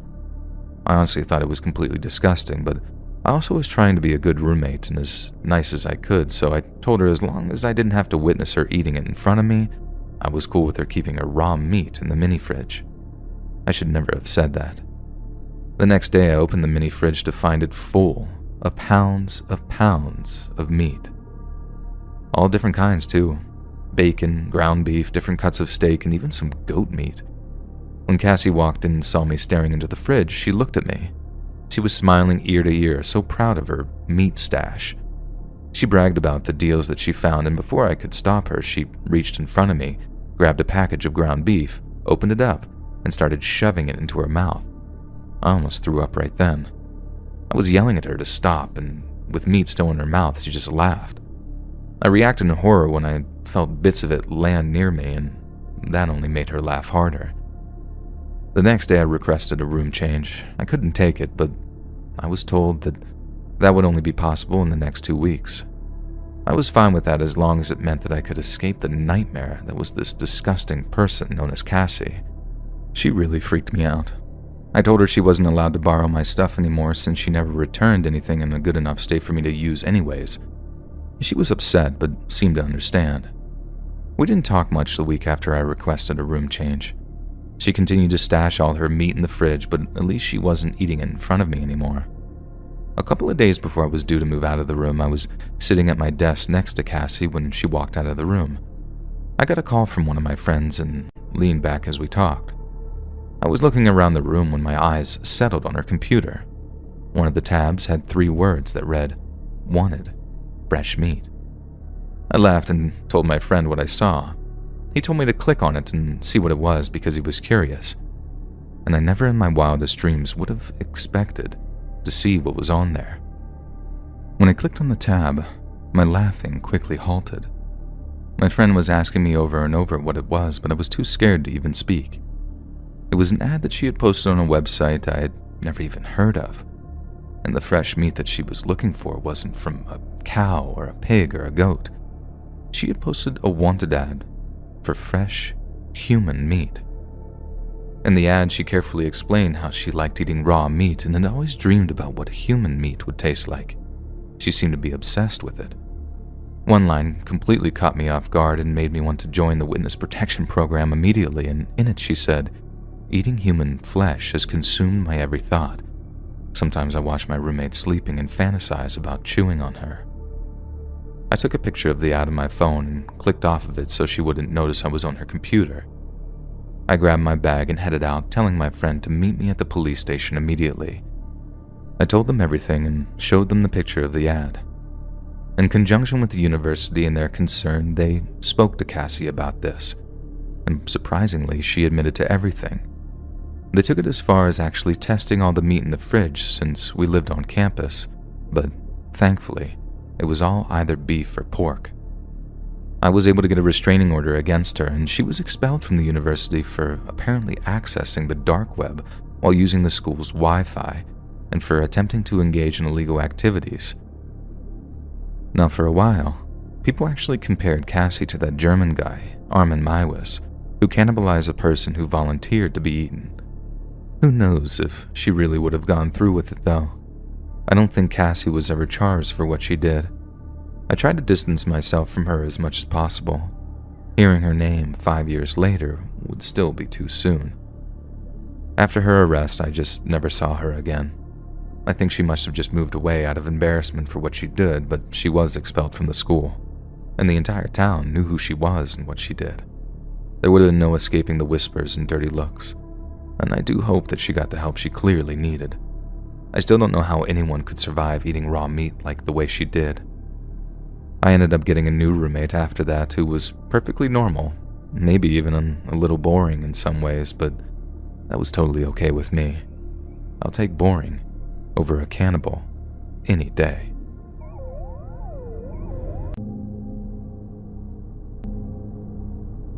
What I'm about to tell you happened a little over a year ago, so it's still all pretty fresh in my mind. I was 18 and a girl in my class named Kendra was having a really hard time at home. Her parents fought all the time, and she always talked about how much she wished she could just disappear. She confided in my mom, who was a teacher at the high school we went to, and my mom offered to let her stay with us. Only we didn't have an extra bedroom, so that meant that she'd be staying with me as a roommate. I was really upset. My mom moved most of my furniture out to make room for another bed. Kendra was 18 too, which meant that she didn't have to get permission from her parents to leave, so she moved in pretty quickly. I noticed right away that something was off with her. She would spend hours sitting in front of the mirror, just smiling at herself. I would ask her what she was doing, and she always responded that she was practicing. Only she wouldn't say for what. Most nights I'd hear her in the bathroom talking to herself, seriously having full-on conversations, and it really freaked me out. But when I told my mom, she just said Kendra was awkward and having a tough time and for me to be nice.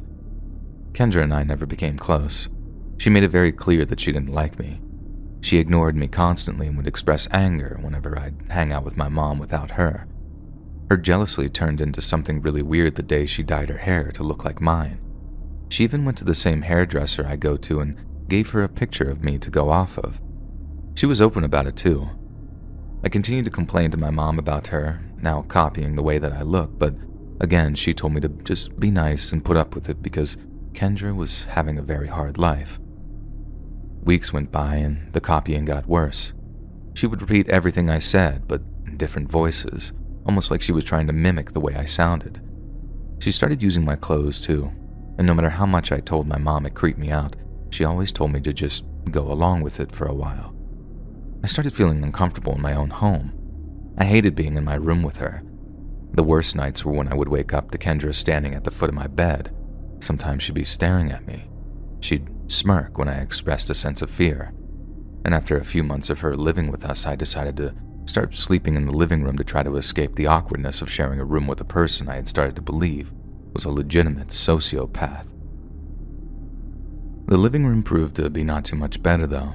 She would still watch me sleep from the armchair across from the sofa and laugh when I woke up, scared of what she might do to me in my sleep. My mom never believed me when I told her what she was doing during the night.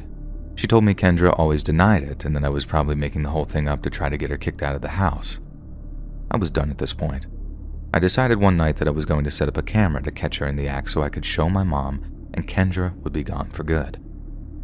That night, I set my phone on record and positioned it so it would hopefully be out of sight. I never expected to see what I saw the next morning when I went to check what I'd caught from the night before. I watched as Kendra slowly and quietly made her way down the stairs towards the sofa I was fast asleep on. She stood at the end of the sofa for a whole 30 minutes before she sat down in the armchair to watch me for another hour. Then she made her way into the kitchen. With wide eyes, I watched as she came back into the room with a large knife. She walked towards me and bent down to whisper something in my ear. Then she laughed and held up the knife above her head like she was going to stab me with it. Then she brought it down quickly, but stopped just away from my face. I screamed when I saw her head turn to look directly into the camera. I wanted to cry when I heard her say, "You actually thought I didn't know what that was there? I know everything that happens in this house. Remember that." She then walked toward the phone and turned the video off. I immediately rushed upstairs to tell my mom, but instead was struck in the chest with a wooden baseball bat. It was Kendra. I screamed at her and asked her what she was doing while trying to catch my breath, but she looked at me with no emotion on her face at all. She started to drag me into my room, and as I was in that daze from getting struck, she began to tie me to the desk chair. She told me I didn't deserve the life I had. I shouldn't have been given a loving family when she was given an awful one. The goosebumps that went through my body confirmed what I was thinking when she said, "You don't appreciate the life you've been given, so I'm taking it." I started shaking uncontrollably, begging her to let me live. She laughed and told me that she wasn't going to kill me. She was just going to live as me for a while. I didn't really know how that was possible, but I decided it was best not to antagonize the crazy person right in front of me. And I was already pretty sure that she'd broken a few of my ribs with a bat, and I didn't want her to pick it up again and continue where she left off. She dragged me, still tied to the chair, and put me in the closet and closed the door. I could still see her through the cracks and cringed when she put on more of my clothes and styled her hair to match mine. Finally, I could hear the sound of the door opening and my mother coming home from work. She called out my name and I started screaming for her to help me. Kendra opened the closet door and told me to be quiet or she'd hurt my mom, so I shut my mouth. I watched as my mom burst into the room and asked her where I was since she'd heard me calling for help. I started to feel sick when Kendra said, "But Mommy, it is me." My mom looked at her with pure confusion and asked her what she meant, and Kendra kept repeating herself, "It's me. Don't you recognize your daughter?" I saw my mom's face drain of color when she asked Kendra what she'd done to me, and that's when Kendra had enough. She shoved my mother to the ground and screamed in her face that she was her daughter and she needed to act like it. My mom got up slowly and as nicely as she could, she says, Oh my goodness, I don't know what's got into me today. Of course you're my daughter. Let's make some tea. Just stay right there." She left the room and Kendra opened the closet door to tell me her plan was working and that my mom believed her. I, of course, knew that clearly wasn't the case and that Kendra had lost her mind. I was 100% positive my mother was downstairs calling the police, but I wasn't going to tell Kendra that though. My mom came back upstairs 15 minutes later and told Kendra that T was downstairs and to please join her. Kendra and my mom left the room and within seconds, I heard the police entering and her being arrested. My mom found me in the closet soon after and untied me.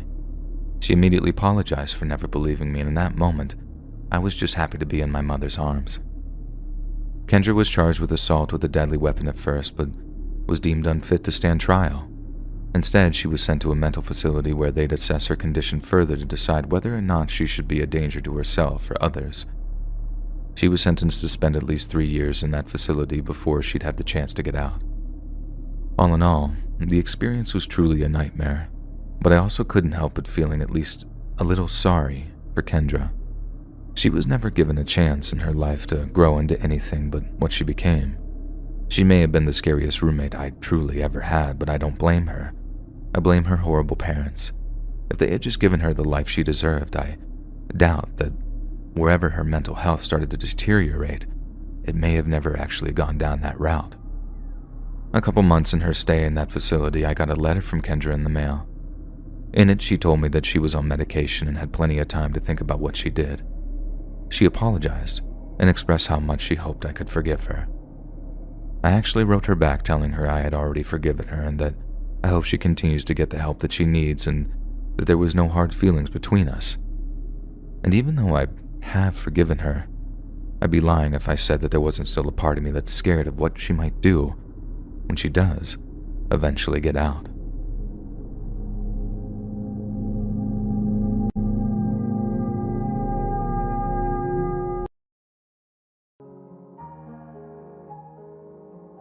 My brother is a 16-year-old boy who's thin, weak, and short. On the other hand, I'm an 18-year-old male. I'm athletically built and tall. My parents had recently been hired for new jobs at our local clinic, and they were really struggling with time management. This left me and my brother most of the time home alone, which we understood, and we had no problem with it. However, one night in particular, I was obligated by my school to attend a camp that one of my extracurricular clubs was hosting in a different city not too far away. Ultimately, I decided I really wanted to go, as most of my friends had already confirmed they would be going as well. I decided not to tell my parents about the club. I mean, I'm already 18, and I believed it was unnecessary to ask for permission. Now that I think about it though, not asking for permission is yet to this day my worst decision ever. As night fell and my parents departed to their workplace, I began telling my brother everything he needed to know before I left that afternoon. He seemed hesitant at first, but soon realized I was extremely excited to finally leave our small town and explore something new.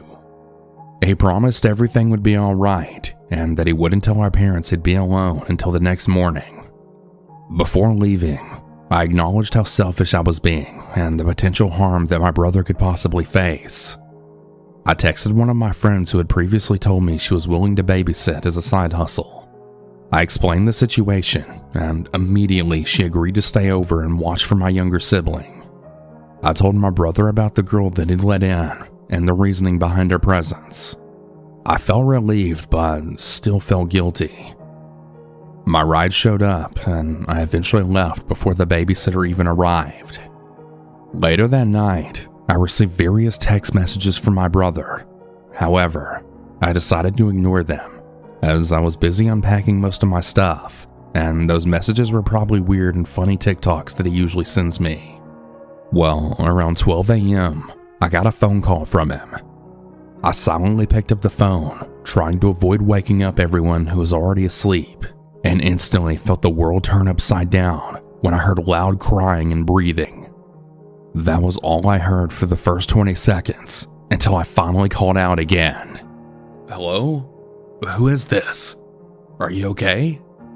Finally, my brother replied, "JJ, there's people in the house looking for the girl. She's hiding somewhere, and they know I'm here. I'm scared." I initially thought it could be a prank, as it sounded so weird and almost pulled out of a horror movie. Nevertheless, the crying and breathing said otherwise. I told my brother to stay hidden and to call the cops. As I was talking to him though, I had heard a gunshot in the background, followed by a sound of screaming and yelling. At this point, my brother had begged me to return and to call my parents. So I did, and I then explained as fast as I could. They immediately questioned me, but I told them there wasn't much time left, and they had to go back home. Meanwhile, I was trying to get one of the teachers to drive me back home. Luckily, he agreed after hearing my very detailed story amidst my panic attack. Once I arrived home, there were infinite cop cars and many ambulances near the premises of our house. My brother was unharmed, but in a shocked state. I apologized profusely and I tried to comfort him while being scolded by my parents. To this day, I'm unaware of the reasoning behind the events that unfolded on my house that particular day. No casualties were found, only several bullet holes around the house. I learned to not ever trust anyone, or at least have a background check for the people I let in my house, especially when my little brother is alone. I'll be sure to provide an update if something else comes up. I genuinely doubt there will ever be one, as I reside in a small town and the police are sometimes not as helpful as we assume they are. Stay safe, and remember that sometimes not everything goes as planned. The moral of the story is to not be selfish. Well, for me anyways.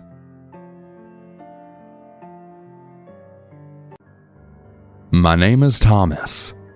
One night, my friend for privacy reasons who we'll call Aaron was home alone for the weekend because his parents had left for a business trip. So he called me over and he asked if I wanted to have a sleepover. I had rode my bike around 7:30, entering from the back gate, and from his back door, I had then greeted him and we ordered a pizza and played quite a few video games. We eventually got bored, so we watched a movie. Halfway throughout the movie, we decided to ding-dong ditch a few houses. After many laughs, we head back to Aaron's house. After a few minutes, we had heard a banging coming from the front door. We were shocked, but when we opened the door and there was no one there, we had saw a note that then read, "I'm coming for you." So we shut the door so fast, locking it from the top lock and the bottom one. Now, Aaron lives in a 2-story house, so keep that in mind. Neither one of us knew what to do, but we calmed down after we stated it could be a prank on us from the people in our school, because there was actually a prank war going on. So about another half hour into the movie, we both froze due to the sound of the front door then turning, when both of us just started thinking again about the creepy note we had gotten. When we both raced into his room, which is on the 2nd floor. "Oh shit. Dude, I forgot to lock the door," I said. As I said that, we had heard the back gate begin opening. Aaron was aggressively telling me to go lock it. When I went to the back door, I could then see a silhouette of about a 6-foot-tall man looking inside through the door, but I don't think he saw me in return. Aaron had come down and caught up with me when I then signaled to him to go back to the room. We went into the room and we shut the door, but it had no lock due to his strict parents. I told him to call the cops and his parents, but he said no, that he wasn't allowed to have anyone over for the weekend, and he didn't want to get in trouble, so we had no choice but to hide under his bed. We began to then hear what sounded like the house being completely ransacked, things being thrown around and broken, doors slamming, etc. Then it got worse, even more terrifying than it already was. We began to hear footsteps coming up the stairs. Aaron's door then slowly opened. We had heard the closet open and then clothes being moved around, and then he just seemed to stop. The bed we were hiding under had a huge blanket over it that hung all the way down to the ground level, so unless someone moved the blanket, you couldn't see us. 20 minutes later, I'd asked Aaron, "Dude, do you think we can run yet and get the f*** out of here?" But then, before I could even react, Aaron was then immediately dragged from underneath the bed, to which I then heard the most disturbing, ear-shattering scream which Aaron let out while being dragged from under the bed. It was right then and there that I knew I had to f***ing do something or someone was gonna die that night. I got out from under the bed to see Aaron struggling to get loose from the 6-foot psycho's death grip. I desperately searched the house to find something to use as a weapon. I found a screwdriver. I ran back upstairs, charging towards the man, and made absolutely sure I stabbed him and got the screwdriver fully through his back. He then let out a blood-curdling scream, letting go of Aaron. We quickly ran out to Aaron's backyard, which led to the very dark woods. We then hid in some bushes near the entrance of the forest. We saw the man leaving the back gate, now holding a knife, which I guess he took from the kitchen. I felt his eyes pass me when Aaron then whispered, "We gotta run." To which I then replied back with, "Why the f would we run now? We've came this far. Might as well keep going." "But dude, he's coming right at us," Aaron said. And he was right. The man was running straight towards us. I still to this day don't know how he saw us in the pitch black like he did.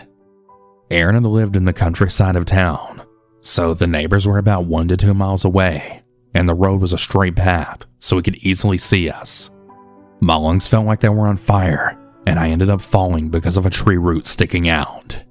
Aaron stayed with me, trying to pick me up, but the man was right behind us, and he was at least 7 feet away from us. I could clearly see him in a tall black hoodie and white sweatpants. I don't know how, but this time luck was finally on our side. It seemed that this time he didn't see us. He then ran off in the other direction, and we sprinted even faster. I was the slower one, but I swear I could hear leaves crunching behind us. We entered the back gate, making sure to lock it. Remember before how Aaron was too scared to call his parents or the cops because of the repercussions of him getting in trouble? Yeah, well, that. I told Aaron to call the damn cops already, that it's gotten too bad. We need the help. And with much hesitation, we finally called them. I stayed on the lookout to see if I saw the man coming back. It was so dark out, and I couldn't see a thing. But I then did something so regrettably stupid. I shined the flashlight in the woods when I saw it. I saw his dark, tall silhouette. I thought he was going to run directly towards us yet again. But no, he just turned around and ran back into the dark woods. The cops arrived and they searched the property, but they didn't find him. They only found the missing kitchen knife he took. The cops claimed there was going to be an investigation, but with not much to go off besides the knife, I really doubt much was ever done. And if there was, we never got an update on it. My guess is the guy's still out there somewhere, wreaking havoc. But yeah, that's the story of how me and my best friend Aaron almost died while home alone together. Stay safe, everyone, and make sure to lock the doors and windows at all times. It just may end up saving your life someday. This event lasted less than 5 minutes, but was still one of the scariest moments of my life. My aunt and uncle, who were both major junkies, moved into our house when I was around 9 years old. Though I really looked up to my aunt, I was always very uncomfortable around my uncle, who was, to put it nicely, the epitome of abusive white trash that one may imagine. He was skeleton thin from drugs, had a shaved head, covered in poorly done vulgar and racist tattoos, and to top it off, he had missing and rotting teeth. He was always drunk or high, and definitely wasn't good around kids. Well, one evening, my mother went out with my aunt, so my uncle was there, though he wasn't our usual assigned babysitter. Cass, my twin, and I had been taking care of ourselves and my little brother for years at that point, and we were certainly more mature than my uncle could ever be with all of his missing brain cells. Cass and I were hanging out in the living room while my brother slept upstairs in his room. My uncle suddenly came staggering out of his room, which was directly next to the living room. He squinted his eyes like he didn't recognize us. Now, we weren't afraid at all of our uncle, but we definitely weren't about to listen to him. Our uncle had then tried to kick us out of the living room, but we didn't have a TV in our room, so I'm sure that I said something that made him angry. More than likely telling him we didn't have to listen to him and that he had his own TV in his room. He marched back into his room, and I thought that was that. But then, he came back in holding a pillow from his bed. Before I could even begin to comprehend his intentions, he had stomped across the room and then pinned me to the couch, fully holding the pillow over my head. Even writing this, I can feel my heart pounding, and I'm having trouble completely catching my breath. I couldn't breathe, and I just remember throwing my hands about frantically trying to pull his hands off. I had bit my nails as a kid, so I couldn't even dig my nails into him. I was gasping for air and quickly losing consciousness when I then heard my sister screaming.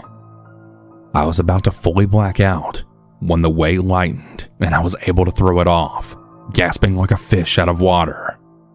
Cass had jumped onto his back and he had flung her off, panting hard with such a cold look in his eyes as he staggered back.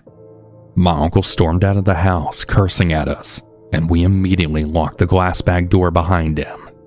We sobbed and held each other, sitting in the middle of the living room. We fell asleep wrapped in each other's arms, and we only woke up when the front door unlocked and then opened a few hours later. We ran to meet my mother and aunt at the front door, but they were both drunk off their asses and were giggling and shushing each other as they staggered in. I knew that they'd be no real help now, but Cass explained, and my mom was actually overly nice when she was drunk, so she then hugged us and began crying, telling us how much she loved us, which was a rarity. She and my aunt stayed up with us, them still drinking, and they turned on a horror movie and gave us each a shot. I know what you're thinking, but even at 9 years old, we weren't about to turn that down. When my uncle began banging on the glass bag door at 4 a.m., My aunt staggered over and told him to go f himself and to sleep outside for the night. He didn't come back for 3 days, but when he did, he acted like nothing had ever happened and he avoided us like the plague. So dear readers, don't trust someone with your kid just because they're family, especially if they're family like mine. You never know what someone is truly capable of, especially in a moment of rage. This probably won't seem very scary to most, but it's one of the scariest moments of my life. If my sister hadn't have intervened, I truly believe he would have possibly killed me. Even more than 10 years later, I still wake up sometimes gasping for air, like it may be my last.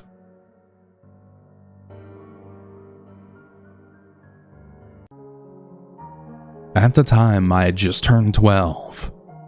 I had never been left home alone before, and I was really excited to finally be home alone without adult supervision. I began the night by binging movies and playing games on the PlayStation, which my parents had bought me for Christmas. It was still very early in January when this happened. My town had been experiencing a harsh winter that year.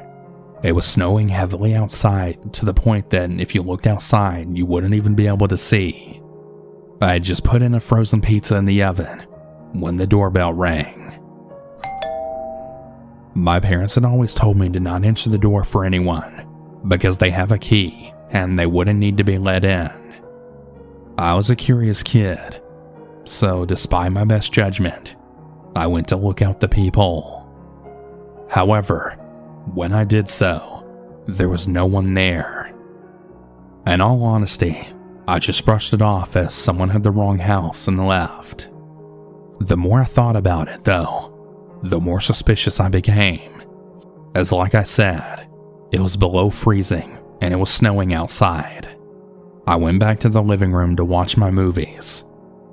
It's important to note that we had just moved in, and we didn't have any curtains in some of the windows, including the window that looked into our living room.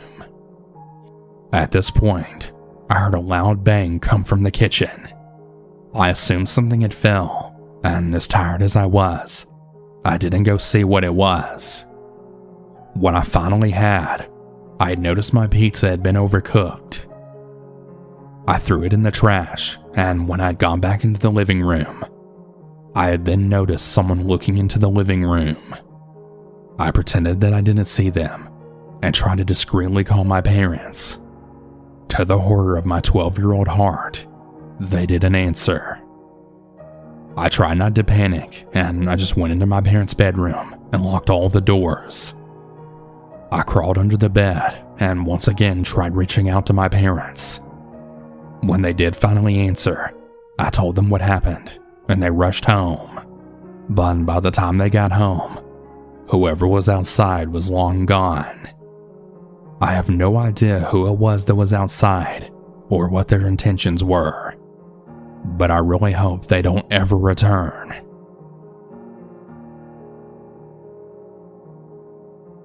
Hi, my name is Trevor, and this is by far the scariest thing that has ever happened to me. This happened in May of this year. I'm a 22-year-old male who's in pretty good shape, and I'm a first responder, so I've seen and dealt with pretty much everything. I live with my parents in an upper middle class community. The town I live in has very little to no crime in it. So here's my story. My parents left to go to Florida to visit some family, and basically left me and my German Shepherd dog alone for the week. A quick layout of the house. It's 2 stories, with my parents' room on the first floor. Anyways, it's night out, and I'm sleeping in my parents' room with my dog. The bed is between 2 windows with screens on them. They were both opened. It's about 2 a.m. and I'm just getting ready to fall asleep when I wake up to the sounds of screaming. I think nothing of it since there's a lot of kids in the area who are always out. But about 10 minutes later, I hear the same screaming again, which woke my dog up, and he was also alerted. I still think nothing of it. Another 10 minutes, the screaming happens again, and I noticed it wasn't a child scream, and it was only one person. It was a loud screaming, sounded like someone was getting stabbed. My dog starts huffing and totally freaking out. I'm now scared shitless and unable to move. 5 minutes later, and the screaming was right outside the window. It was so loud this time that my ears started ringing. My dog flips absolute shit, and I'm having a panic attack. I look out the window, and I see some old woman with long gray hair, and she was still screaming. I finally jump into action, and I grab my dad's pistol. The only bad thing is that it was a revolver, and it had no bullets, so I had to pray she thought it was loaded. I went back to the window, and now she was gone. I dialed 911, and as soon as the operator answered, I then heard the front door glass break. I ran over, and I see this old woman reaching into the window trying to unlock it. The scariest part of all of this was that her arm was rubbing right against the broken glass, cutting her very deep, but she wasn't even reacting to it. She was giving me the 1,000-yard stare while laughing and screaming. I'm literally crying at this point, and I had pointed the gun right at her. She sees the gun and then just starts yelling, "Do it! I dare you!" And as much as I wanted to, I couldn't since I had no bullets. And then suddenly, I then see lights going down my street. The woman pulls her arm away and starts walking back slowly while still staring at me and laughing. I can then hear the cops yelling, "Drop the knife, ma'am!" The cops took my statement, and I later found out that she was actually a psych patient who had escaped the hospital, and that she even broke into a trailer nearby and stabbed a couple. The last I heard, they were okay, but why my house out of all the others? I had my door fixed and all the blood cleaned up. My parents later called me because they had heard that there was a break-in in the area. I had to tell them it was our house, but to not worry. To that crazy old who tried stabbing me, I hope you're getting the proper care and help that you need.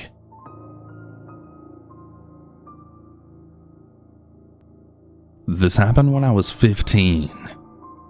I was visiting my dad for the weekend, as I tend to do often. My half-brother lives with them, and we're very close, and I consider him a full brother. We usually don't do much when I'm over at my father's house. We just hang out and have a good time. Me and my brother play video games in his room mostly, and this time was no different, until later in the story. Earlier in the day, my dad had some friends over, and we were all outside. We were playing some basketball in the back with all the adults. I had overheard my dad telling them how a few weeks earlier, one of his acquaintances came up to my brother's window and had tried to take out the new AC that my dad had just installed. My dad punched him a few times and injured his hand doing so. We all thought the situation was pretty funny, and we had a little laugh about it, and that was pretty much the end of it. A couple of hours later, everyone left, and we went inside while my brother put his dog in the outdoor cage. He usually stays out there for a couple of hours. Keep that in mind, because it'll be important later. That night, our dad had let us know that he was going to be going out for a few hours, and he gave us the usual spiel. Don't open the door for anyone you don't know. Remember to bring the dog back inside, and don't f*** anything up. And yes, those were his exact words. We gave him the okay, and he was off. Me and my brother were in his room playing some video games and watching some YouTube when the doorbell rang. Me and him just looked at each other, and I told him to go look out the window next to the door and see who it was. I continued playing the game, and I heard my brother open the door. So I assumed it was someone we knew. About a minute went by when I heard it close again, and my brother walked back into the room. I had asked him who it was, and he told me it was Roy. He was the one who my dad beat up. At that point, I was getting a little nervous, and I got upset with my brother for even opening the door for him after what he did. I was confused, and I had asked him why he did that. I had told him what happened, and his face then turned into a look of worry. I then asked my brother what he was talking to Roy about. He went on to explain that Roy had asked if our dad was home. Unfortunately, my brother said no, and Roy just left without saying a word. I can't blame my brother for telling him, because he didn't know at the time. My brother then ran to the kitchen and grabbed 2 knives just to be safe. We closed the bedroom door and we continued playing games. About 15 minutes later, we thought we heard some noises coming from outside. Now, we had the window cracked open because it was summer, and my brother's room always got boiling hot. We both walked over and then slightly pulled open the curtains, but we didn't see anything. We just blamed it on the paranoia getting to us, and then one of the scariest moments of my life then happened. The bag motion sensor light turned on, and the dog started to bark extremely loud, as if the barks were directed at something or someone. Me and my brother's eyes grew 10 times in size. Not only did we forget the dog, but there was something in the backyard. We knew it was a person due to the Roy situation, and the fact that it takes a lot of movement to activate the motion light.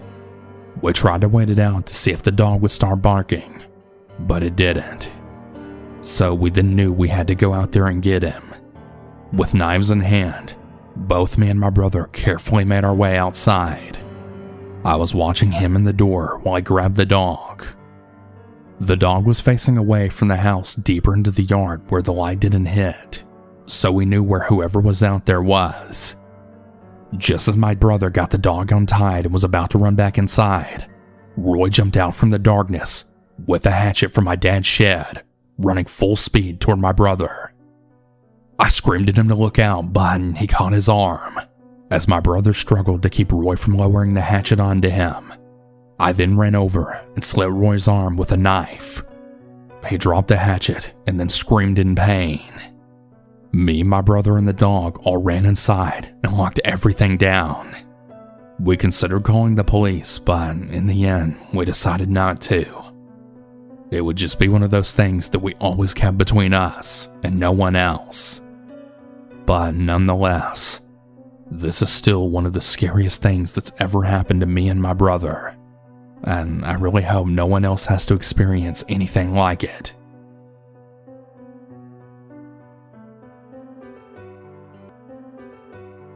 This is going to be a short but terrifying story, and it happened to me when I was 15. It still horrifies me to the very second I'm writing this. I was home alone one night during the summer of 2019, and I was doing my normal relaxation activities. You know, TV and video games. My parents were out on a date, and my older brother was at his friend's house, and I had no pets.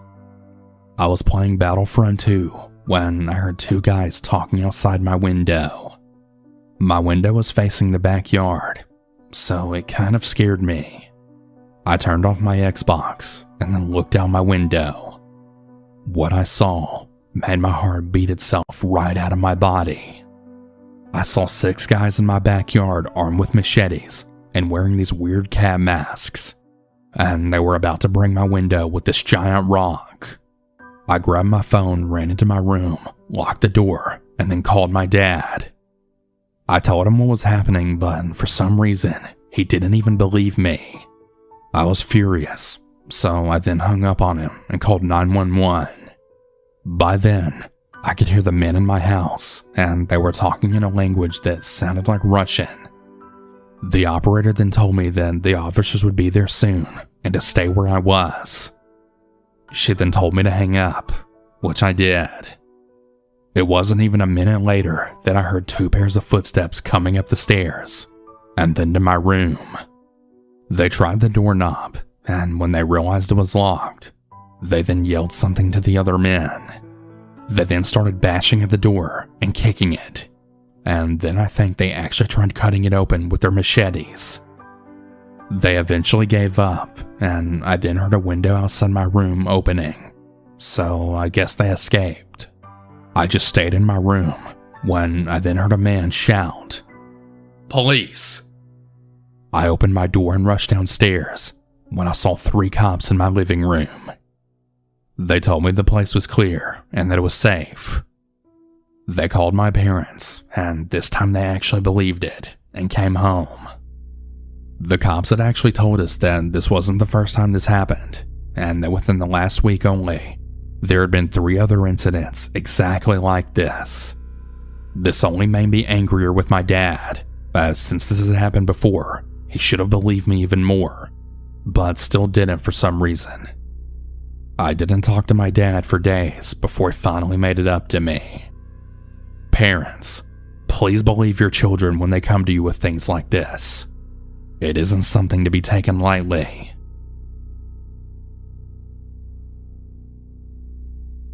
So, about 4 years ago, my parents were going out, and with that, I was going to be home all alone for at least 3 to 4 hours. They left around 6, and they said they would be home around 9 to 12. Whenever they left, I went downstairs. I got some snacks, and I had put on Netflix to then look around for a new show.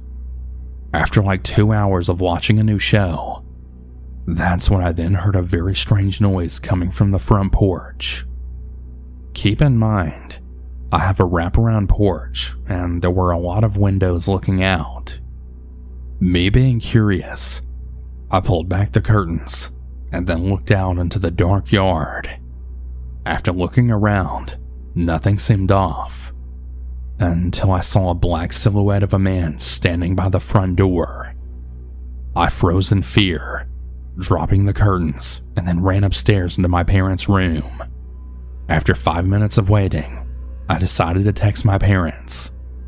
I told them the incident, and surprise, surprise, they didn't believe me, given that I was only 13. I sat there and I thought maybe it was my imagination. I decided to walk back downstairs and finish my show. I realized the motion sensor light in the backyard was now on. You can either turn the light on, or if anyone walks by it, it will turn on automatically. Keep in mind that this light isn't very sensitive. Most time it turns on whenever a person or animal walks by it. Once I realized what was going on, I ran back to my parents' room, once again in tears. I picked up the house phone to call the police, when I then heard a whisper from outside my window. "Hey, I know you're in there. Just come out. Come out here real quick. I just want to talk to you." My heart dropped and was about to beat right out of my chest. I froze in fear, then snapped back and called the police. The 911 operator told me to hide in a closet and to stay quiet. She told me to stay on the line just in case anything else happens. Also, keep in mind that my house is around 15 minutes away from the nearest town. After sitting in my parents' closet, I heard the back door creak. Tears started rolling, as I then heard someone walking around in the kitchen and living room. I told the 911 operator what was happening, and then I heard something fall over downstairs. Then I heard the stairs creaking, and a man walking around the bedrooms. Thank God I locked the bedroom door, because he saw it was locked, and just kept going. Or so I thought. Well, after around 30 seconds, I heard the loudest bang of my life, and with a man screaming. And like a miracle, right after this, I then heard police sirens, and the man running away, and then the back door slamming shut. I ran out, and I saw him running into the woods. I ran outside, and I told the cops everything, and then they took me to my aunt's house, where I waited at for my parents to come home. Ever since this happened, they never did find the man, considering we never really got any details on him. I pray and hope he never returns.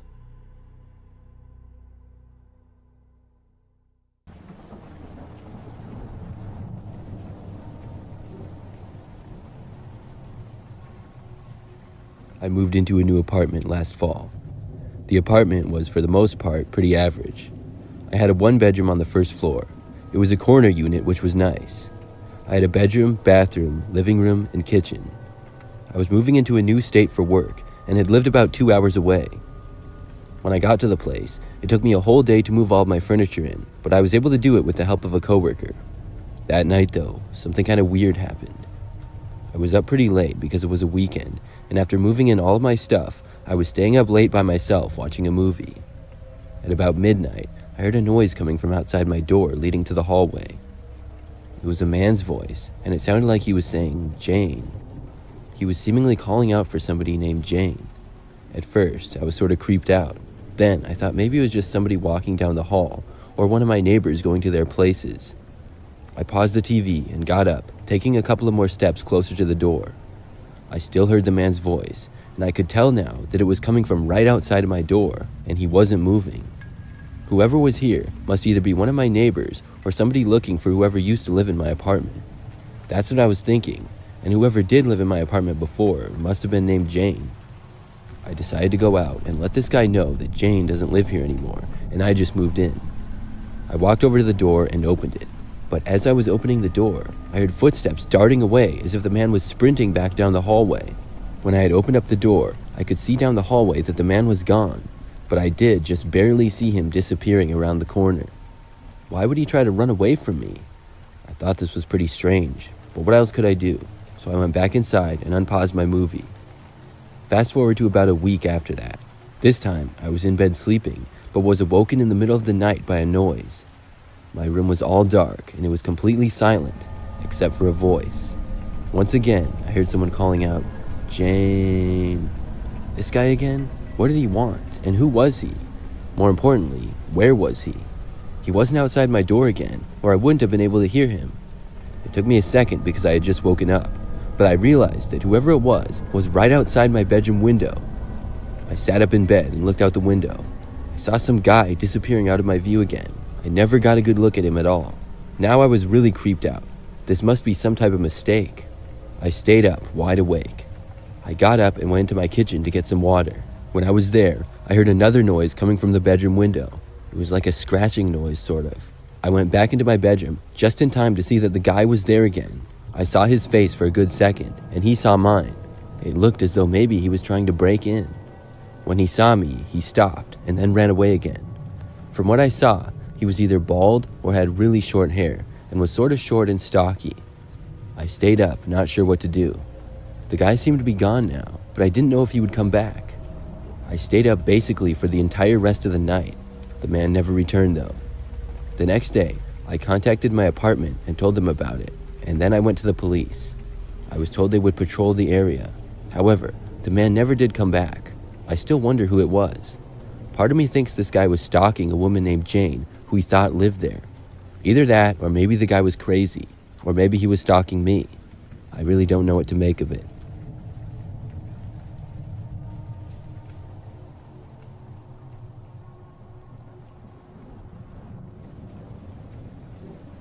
I'm a 23-year-old male and currently a graduate student at a large university that I want to keep anonymous. To preface this story, I live in a large apartment complex on the 4th story, just a few blocks from campus. And even though the apartment is nice, the area is not. There are lower income projects directly across the street from my apartment, and there are constant police patrols around the area as there are multiple convicted felons living there. I'm very high up from the ground on the 4th floor and far from the stairwell and feel relatively safe until one night. This all happened on the night of my 23rd birthday, and I was coming back to my apartment late. I was pretty tired after all the events and fun that I had, so I just changed out of my clothes and into my boxers and went to sleep.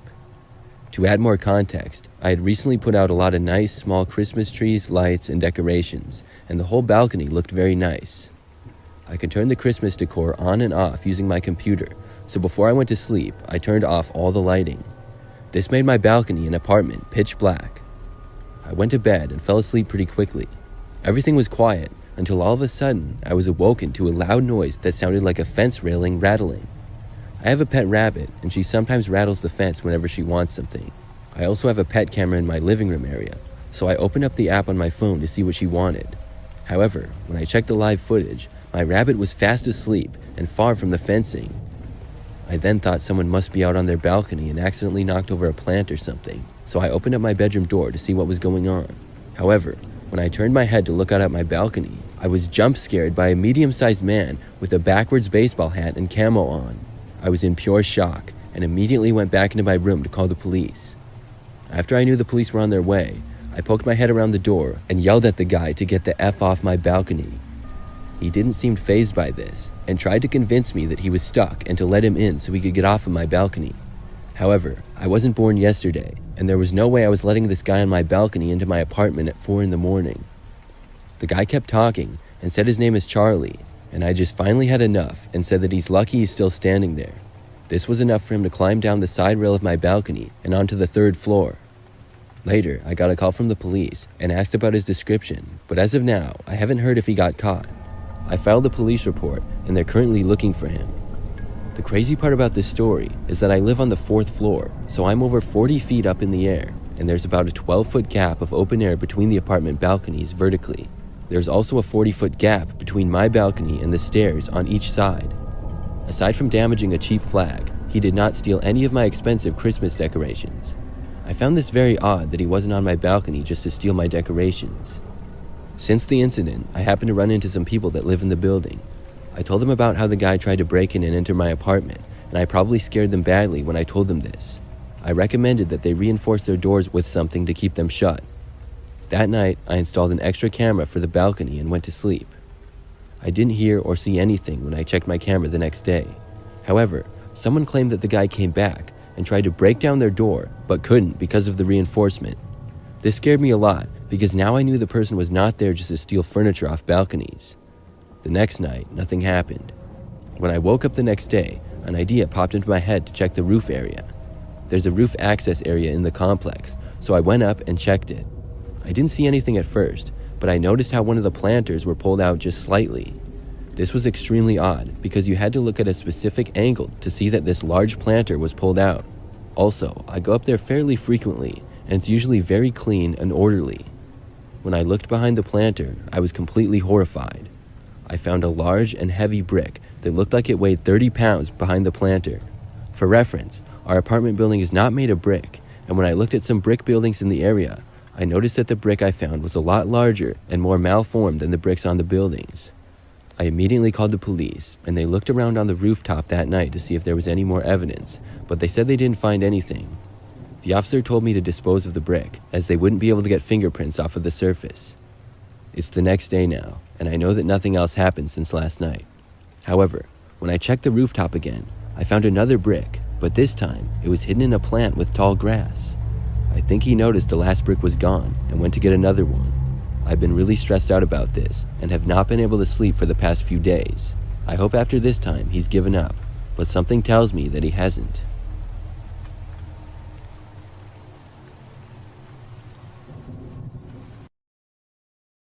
One of the nicest parts about having a large family is when you get to visit them for the holidays. And in 2016, I was going to do just that.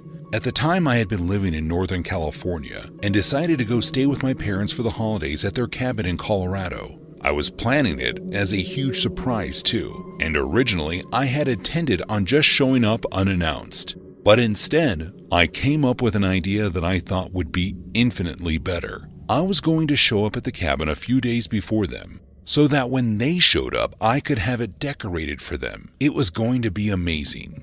So I figured out that my parents were going to be showing up at the cabin on December 20th of that year, and decided to go there 2 days before them. But to make sure that I didn't accidentally spill the beans, I made sure not to talk to them at all after the 15th, to give myself some time to prepare. Now, if I had spoken to them, I would have found out that they had to cancel their flights to Colorado due to a blizzard that was set to hit on the 20th.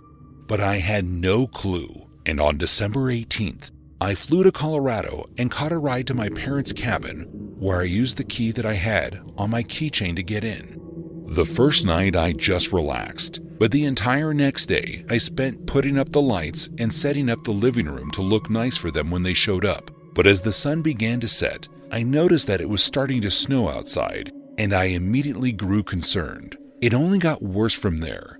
It was about 1 in the morning when I noticed the power went out around me, and I decided to give up on my surprise plan and called my parents to see if there was a generator. And as soon as they realized I was at the cabin, they freaked out, but not in the way that seemed like they were excited.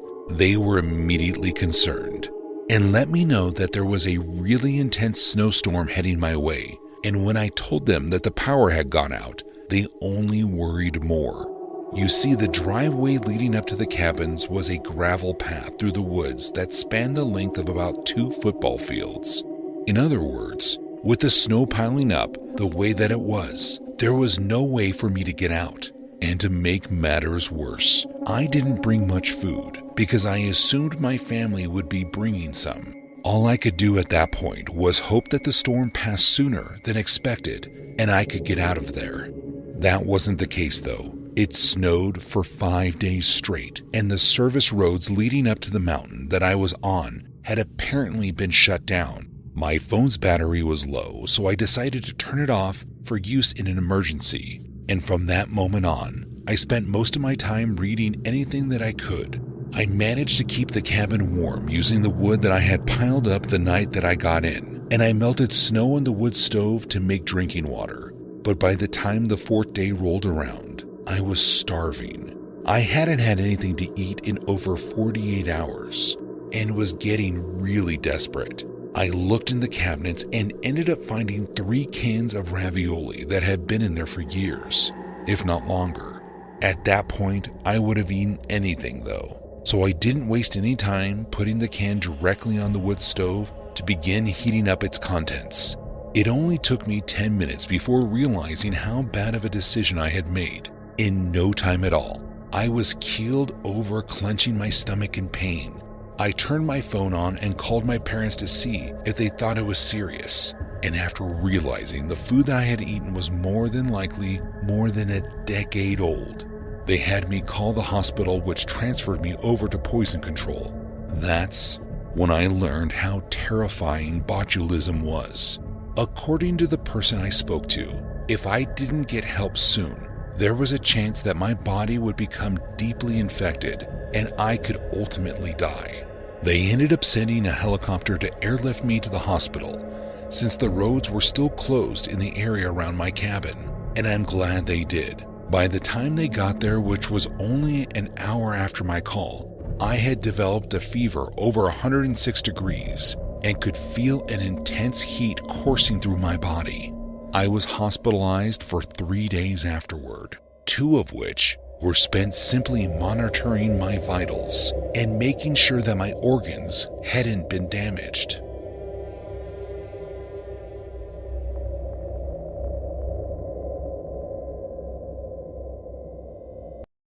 Back in 2017, I worked as a delivery driver for Uber Eats to make some extra money on the side.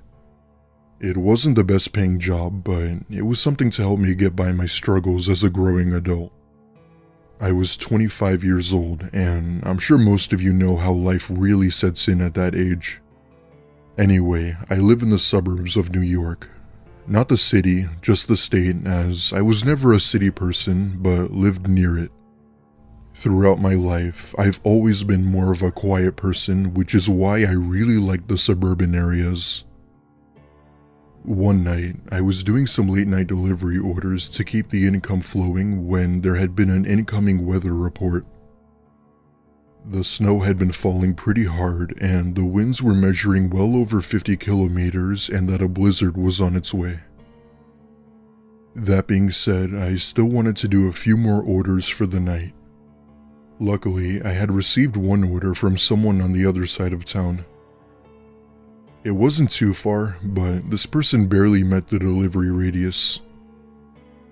I was annoyed because of the distance, but I realized it was another tip. I bit my lip and drove to the restaurant and to the given address. All the while, the falling snow began to come down fast and the winds were starting to pick up. On top of that, the snow on the sidewalks were already starting to pile up, so I knew I had to get there in time. I arrive at the destination, and there's this man standing outside of his terrace house wearing several layers of clothing. Just by looking at him, he did not seem like a pleasant type of man. It was one of those men that screamed stranger danger. He comes up to my car, and I proceed to hand him his food when he begins to ask for some money. I ask him what it was for, to which he then says that his car had been out of gas. Okay, so I wasn't sure why that was my problem, but being nice and not wanting to piss him off, I hand him a $10 bill and wished him luck. He looked down at the money and then looked back at me with a blank expression as if he wanted more. He then said that it wasn't enough and that I could at least do 50. I told him that was all I had, but that maybe someone else could help him. The look on his face that day is something that will never leave me. It was a look of hatred and anger, as if I were his sworn enemy. I then tell him to enjoy and drove off away from the building. Doing that, however, was probably the most stupidest decision of my life. I hear 2 loud bangs echo through the streets along with something hitting my back tire. It didn't take me long to realize that these bangs were actually gunshots. Suddenly my car swerves from left to right and the ice didn't make it any better. Eventually, I managed to get a hold of the wheel and drive back with my back tire making this awful noise. However, I was afraid of what might happen if I stopped my car in case he was following me somehow. Thankfully, I had gotten home safely just in time and didn't once look back. Police were called and I reported the incident to Uber, but nothing ever became of it. After all, this did happen in the Bronx, which isn't the safest place in the city. I guess I learned my lesson not to assume that everything I do is safe, when in reality it isn't.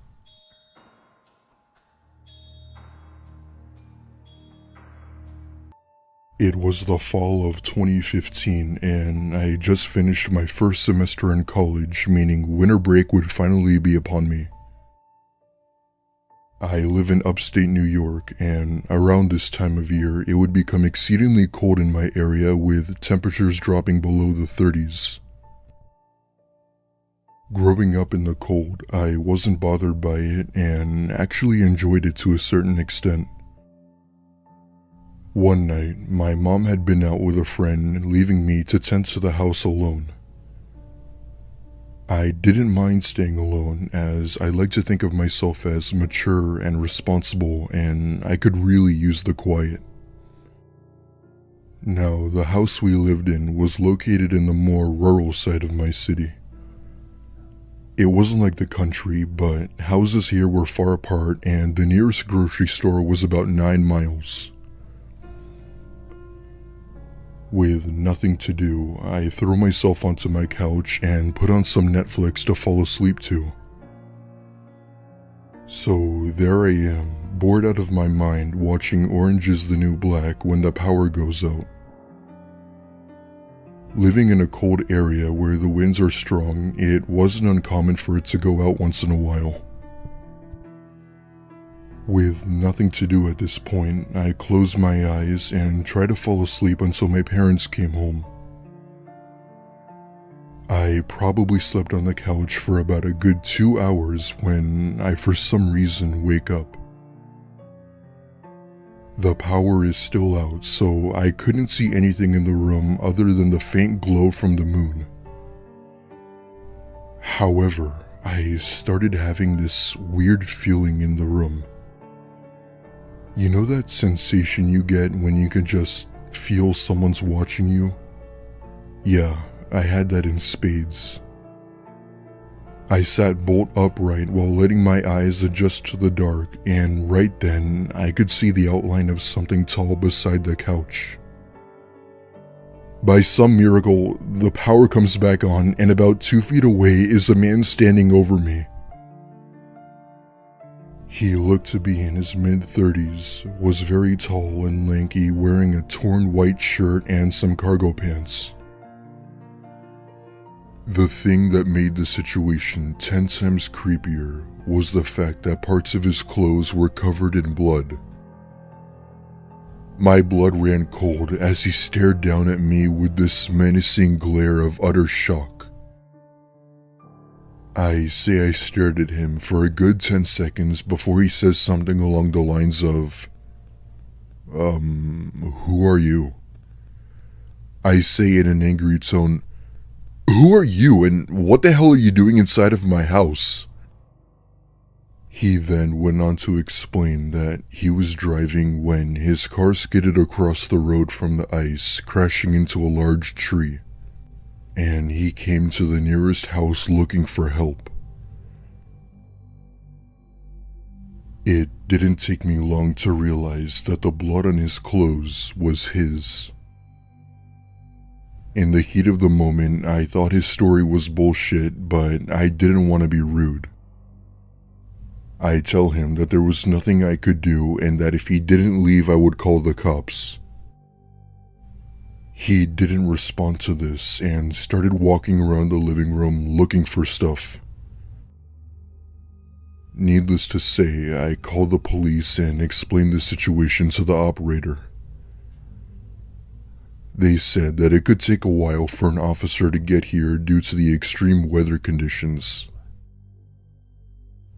I'm 5'8" that weighed around 150 pounds, and this guy was massive, so I couldn't take him on even if I tried. All the while, he's going through cabinets, opening doors, and wouldn't listen to me when I told him to stop. I could only assume that he was on something and prayed the police would be here soon. Turns out, his so-called bullshit story turned out to be 100% true.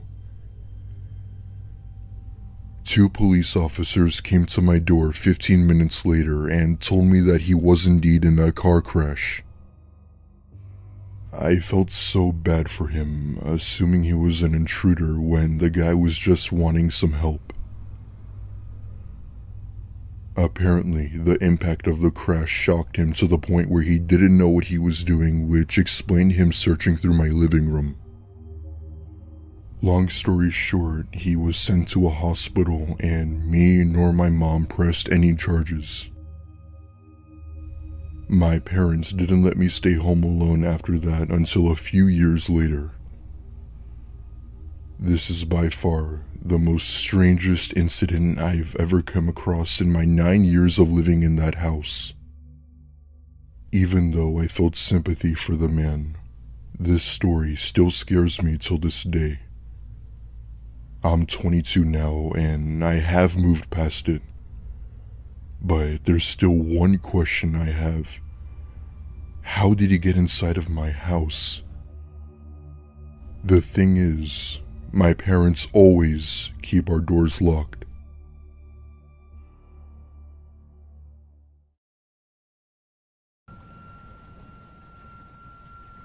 Many years ago, when I was a kid, I used to go sledding with my younger brother every time it snowed. There was a hill at a park a few blocks away, and we could walk to it. Every time it snowed, we would go there, and all the kids from the neighborhood would go to it as well. One year, when I was about 10, me and my little brother, who was 2 years younger than me, noticed it was snowing out. It was already nighttime, but as it was a Friday, we knew the next day our local hill would be packed with kids, so we asked our mom if we could go that night. I don't know exactly what time it was looking back, but I'd guess it was about 7 or 8 o'clock. Our mom said we could, but we had to be back within an hour. My brother and I got on our winter coats and snow pants and took our sleds to the hill. It took maybe 10 minutes for us to walk to the park, and as we were walking, the snowfall got heavier and heavier. By the time we got there, it was really coming down, and we saw that there was nobody else at the park at all. The hill was getting coated in fresh snow. My brother and I raced up to the top and then slid down. It was great to have the whole park to ourselves, sliding down and going back up over and over again. One of the times when we reached the top of the hill, we noticed a man standing towards the bottom of it. He was really far away, but he appeared to just be staring at us. It was kind of weird to see an empty park at night in the middle of a blizzard with just one man standing at the bottom of a hill staring. My brother and I decided to wait for a minute or so to see if he would go away before we slid down the hill again. He kept standing there for at least a minute or so, maybe 2, and finally walked about 20 feet away and sat on a park bench, but continued to watch us. My brother and I were naturally taught to be careful of strangers, and the guy was seeming suspicious. We decided to slide down the hill one more time and then leave the park to go home. When we got to the bottom, I saw a closer look of the man. He seemed sort of old, but I couldn't make out much else in the snowfall and him wearing a big coat. My brother and I then walked out of the park and left. We walked home in the snow for roughly the 10-minute walk. When we made it back home, we got back inside and had some hot chocolate. After that, we got ready for bed. As I was going down the hallway from the bathroom to my bedroom, I noticed something out the window. The man who we had seen at the park was standing at the edge of our yard on the street, staring at our house. I called my brother over, and just after he got there, we watched the man walk away. He didn't get into a car or anything, he just walked down the street. But after that, he was never seen again.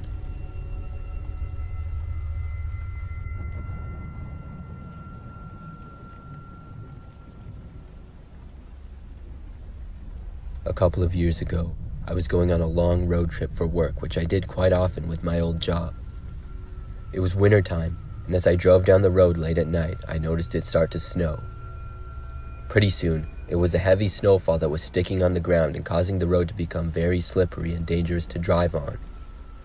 I hadn't really been paying attention to the weather, but I knew at this point it would be dangerous to continue. I decided to pull off the freeway at the next stop, hoping there would be some hotels or something. Unfortunately, there were none, and the next stop was just a truck stop. I pulled into it off the freeway anyways, and saw a decent amount of trucks and other cars there. The place was starting to get busy from all the snow and the people getting off the roads. I went around and parked in an open parking spot, and decided to just sleep there and wait out the snow. It was a busy road I had been on, so I figured it would get plowed overnight. I went inside the truck stop to use the bathroom, and then walked back out to my car. As I did, I could already see almost an inch of snow had fallen onto my car. I got into my car and began covering up my windows. I did the same thing for whenever I slept in my car.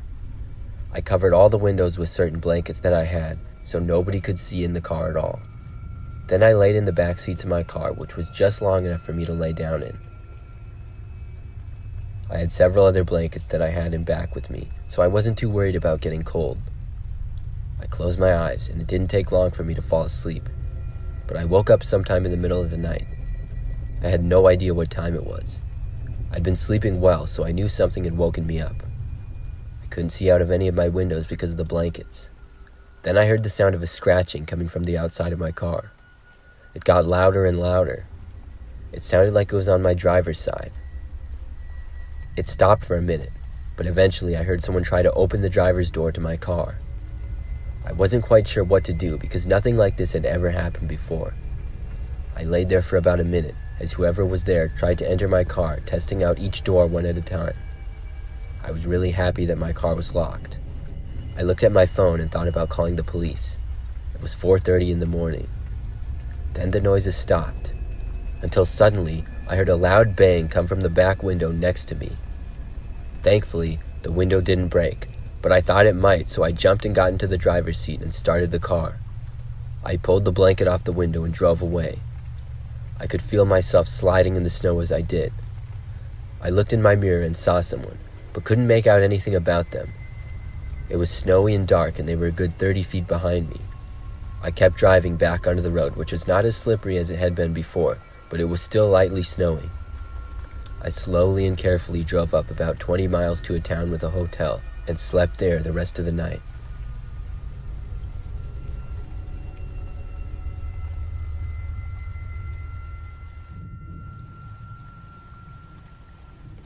This happened when I was 15.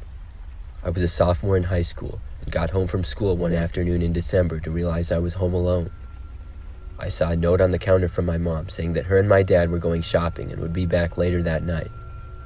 She left me some money to order a pizza, which I was pretty excited about.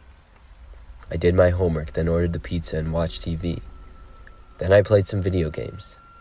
It had been snowing earlier in the day, and by the time it was 7 p.m., It was really coming down.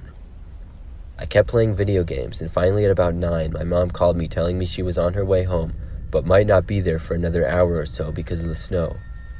I decided to go outside and look to see just how much we had gotten. I was also going to maybe shovel the driveway. I stepped out the front door to see several inches of fresh snow everywhere.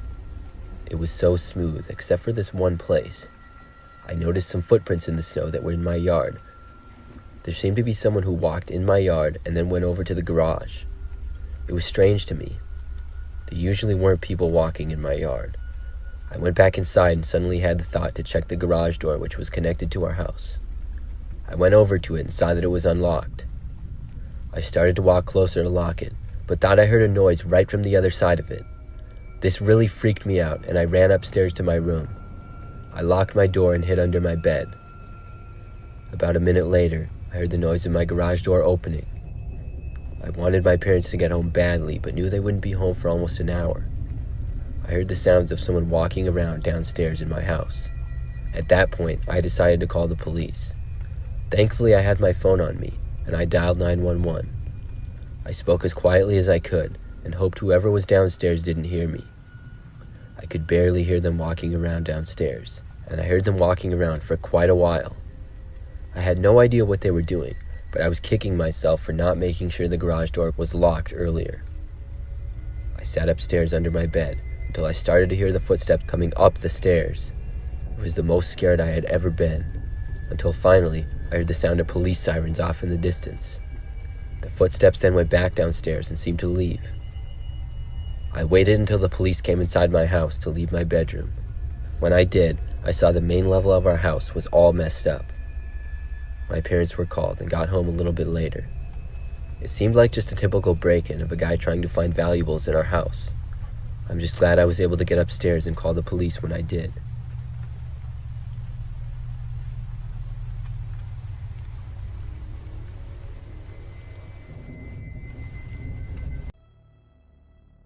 My name is Corey, and I lived in the States ever since I could remember. It was around 6 p.m. one night in the winter, and I was staying at my girlfriend's family vacation house due to a snow blizzard. It was our second week there, and the surroundings were astonishing. The house belonged to my girlfriend's grandparents before they passed, and ever since then, we'd always go up there for the winter. Now, the blizzard wasn't too strong, but the snowfall was coming down hard with about 2 feet of snow. We had just eaten lunch, and after that, I decided I'd go on a walk like I always do. I know, stupid to go out in a blizzard, but it was mild and didn't really pose a threat to us. The house was very close to a forest in the mountains, as this was a more rural part of the state. Going outside and enjoying the cold winter forest looked and felt amazing. My girlfriend had even said she would make us some hot cocoa while I was gone. Now, the forest I normally hike in has 2 separate paths, one that has a more rocky terrain and one that doesn't.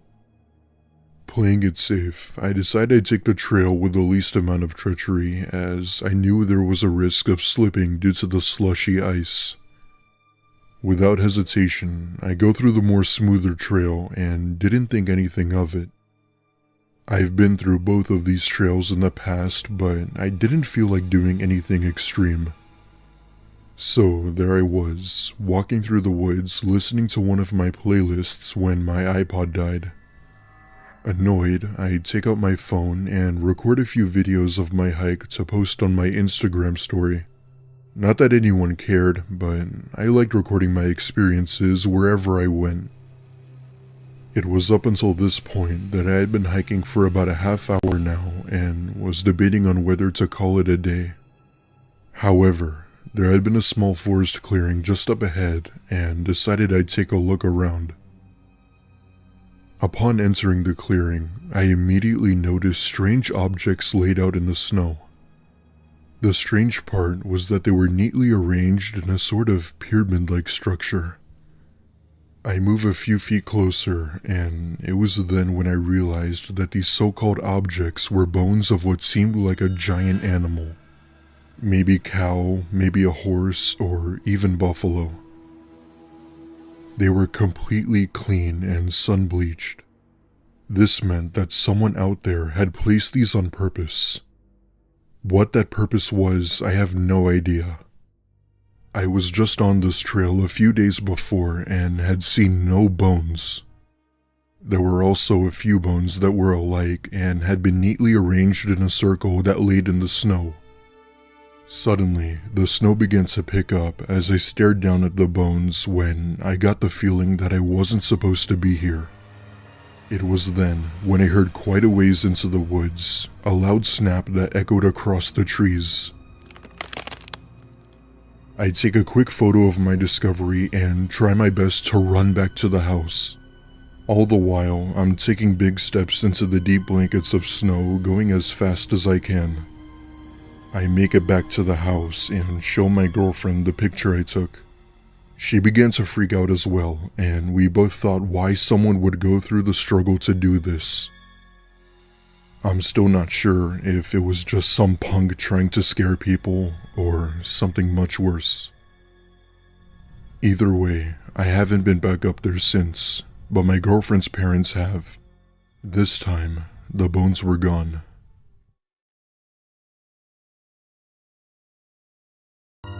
I live on a remote, quiet street in a relatively small town. For the sake of my safety and privacy, I will not disclose the town, as I still live there to this day. It was the last day of school before Christmas break, and like any other ninth grader, I was excited to be home and play the new Call of Duty that was coming out that year. A little background here: since I was in the 6th grade, I always walked home. Today was no different. I left school around 2:37 p.m., but this time I had to take a different route home, as my street had construction. I remembered a shortcut from when I was a little kid that I used to take to school when my road or usual route was blocked or closed due to some reason.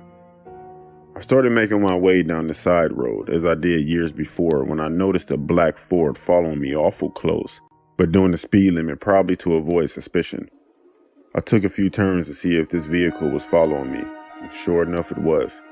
I eventually made it home, and when I did, I told my parents, who then passed it off as being over-paranoid, and that was that. Fast forward a few days, and it was Christmas Eve. No sign of that car and no further incidents, until 11 p.m. rolled around, and we were settling in for bed. I remember doing my routine when my dog started barking. I yelled and said, "Shut up." I eventually got up and let them out. I want to say 8 minutes passed when I was startled out of bed, a man screaming in pain outside my window.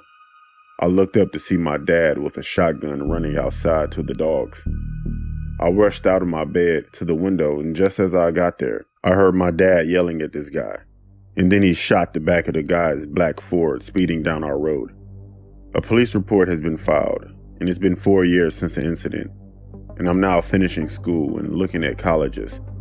The police never found him, and I still sleep with my dogs by my bed, so the man who tried to ruin my Christmas doesn't come back.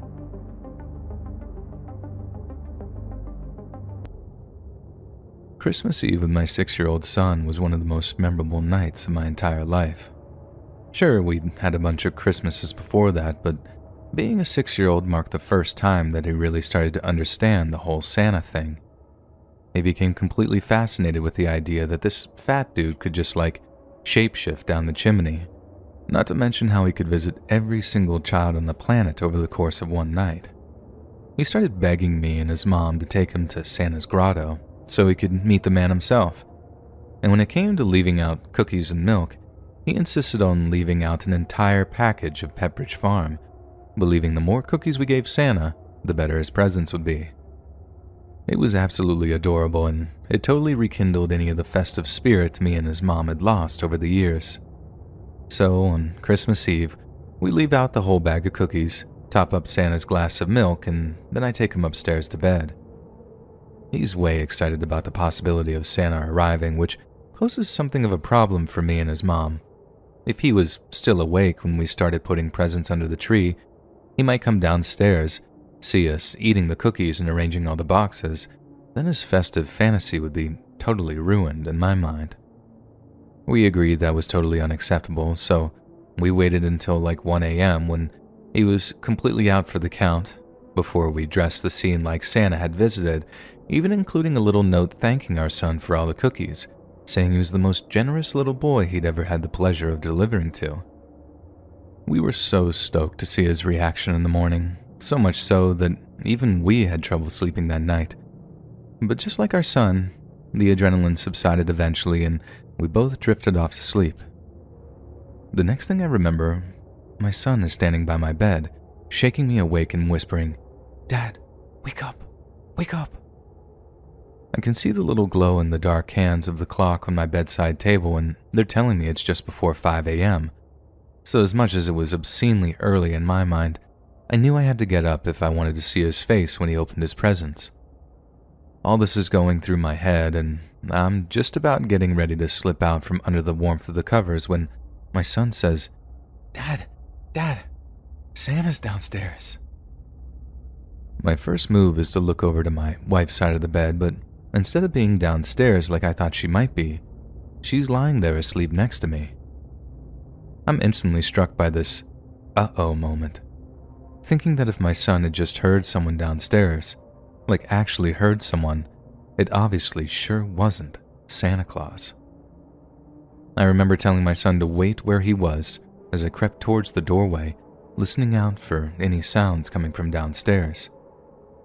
Believe it or not, it wasn't just his imagination. He was right. I could hear someone downstairs.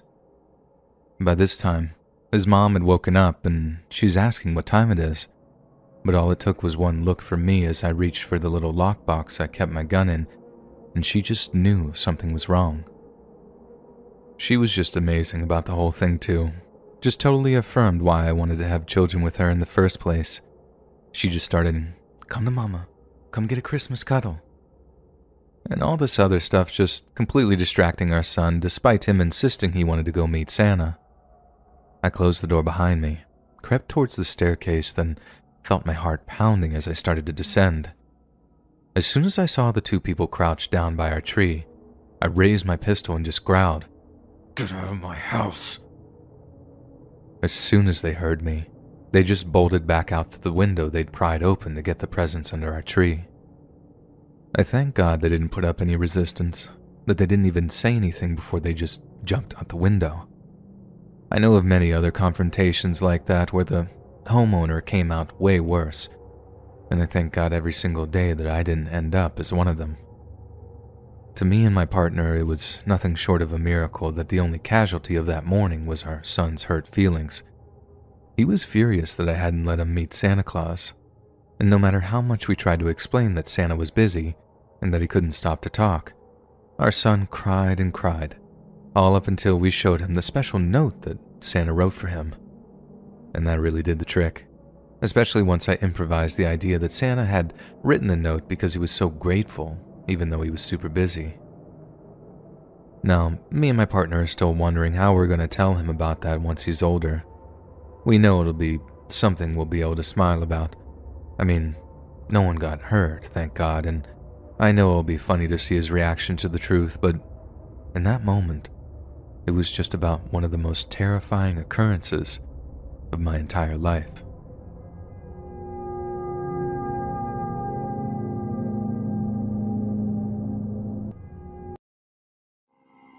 This took place in 2014 when I was 15 years old, and it's probably the most terrifying thing that I've ever encountered. Let me explain. My family and I live in Atlanta, and we'd occasionally drive up north to visit our extended family in upstate Virginia. It is a very long and boring trip there, but it was worth it as we had only gone to see them once a year and we would be staying for a few nights. This year, they had invited us to stay for Christmas as we had never celebrated it with them before and figured it would be a nice day. To cut to the chase, we get there around dinner time on Christmas Eve and everyone was just about done setting the table for us to eat. After we all ate, my uncle proposed to us kids that we go play manhunt out in the backwoods as long as it wasn't snowing too hard. For those of you who don't know what Manhunt is, it's basically like hide and seek flashlight tag. Everybody is divided into two teams. One team is the hunters, while the other team were the runners, and whoever the last person standing was got a small prize. Each of us were equipped with a flashlight while my uncle kept a close eye on us. In this case, I was on the runners team, and my uncle had given my team a good minute to pick a hiding spot.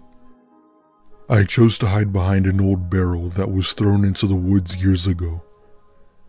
Even though it was a little ways into the woods, it was still a great hiding spot. Eventually, my uncle had blown the whistle announcing that the opposing team was coming to find us. I ever so quickly ducked behind this large barrel about a good 25 feet away from the house. After about 5 minutes of hiding, I then began to see that the other team kept on getting closer and closer to my hiding spot, which meant that I had to move quick. I quietly walked into the woods where I was sure they couldn't see me, when I saw the dim glow of an orangish light about 20 or so feet into the woods. At first, I thought that it could have been one of the hunters, but this light wasn't as bright as a normal flashlight, and the other team wasn't in the direction of this light. Being the curious kid I was, I started making my way over to it, wondering as to what it could be. My initial thought was that it was a lantern of some type, but I didn't understand as to why there would be a lantern this far out into the woods. Once I got about 10 feet away from it, right then and there, it randomly shut off, allowing me to see nothing but darkness and the light snowfall. I then thought to myself that maybe I didn't need to see what that light was. Suddenly, I began to hear heavy footsteps in the snow approach me fast from behind. With it being dark outside and still snowing, I couldn't see anyone, so I assumed it was one of the hunters. I ran as fast as I could, a bit more closer to the house where I saw everyone crowded around, including my teammates. I had asked them what was wrong, and all I remember was my dad and uncle telling me to go back inside. When we did, my mom came to tell me and my cousins that there had been a police officer that came up to the door and informed them about a few locals who reported a serial rapist in the area. My blood ran cold as she told us this, and I immediately explained what had happened to me in the woods. Needless to say, we called the police back and they have a team out searching in the backwoods. However, they never did end up finding whoever chased me in those woods, and we never found out what that light was. I haven't been back up there since, and neither have my parents, and we don't plan on ever going back up there anytime soon.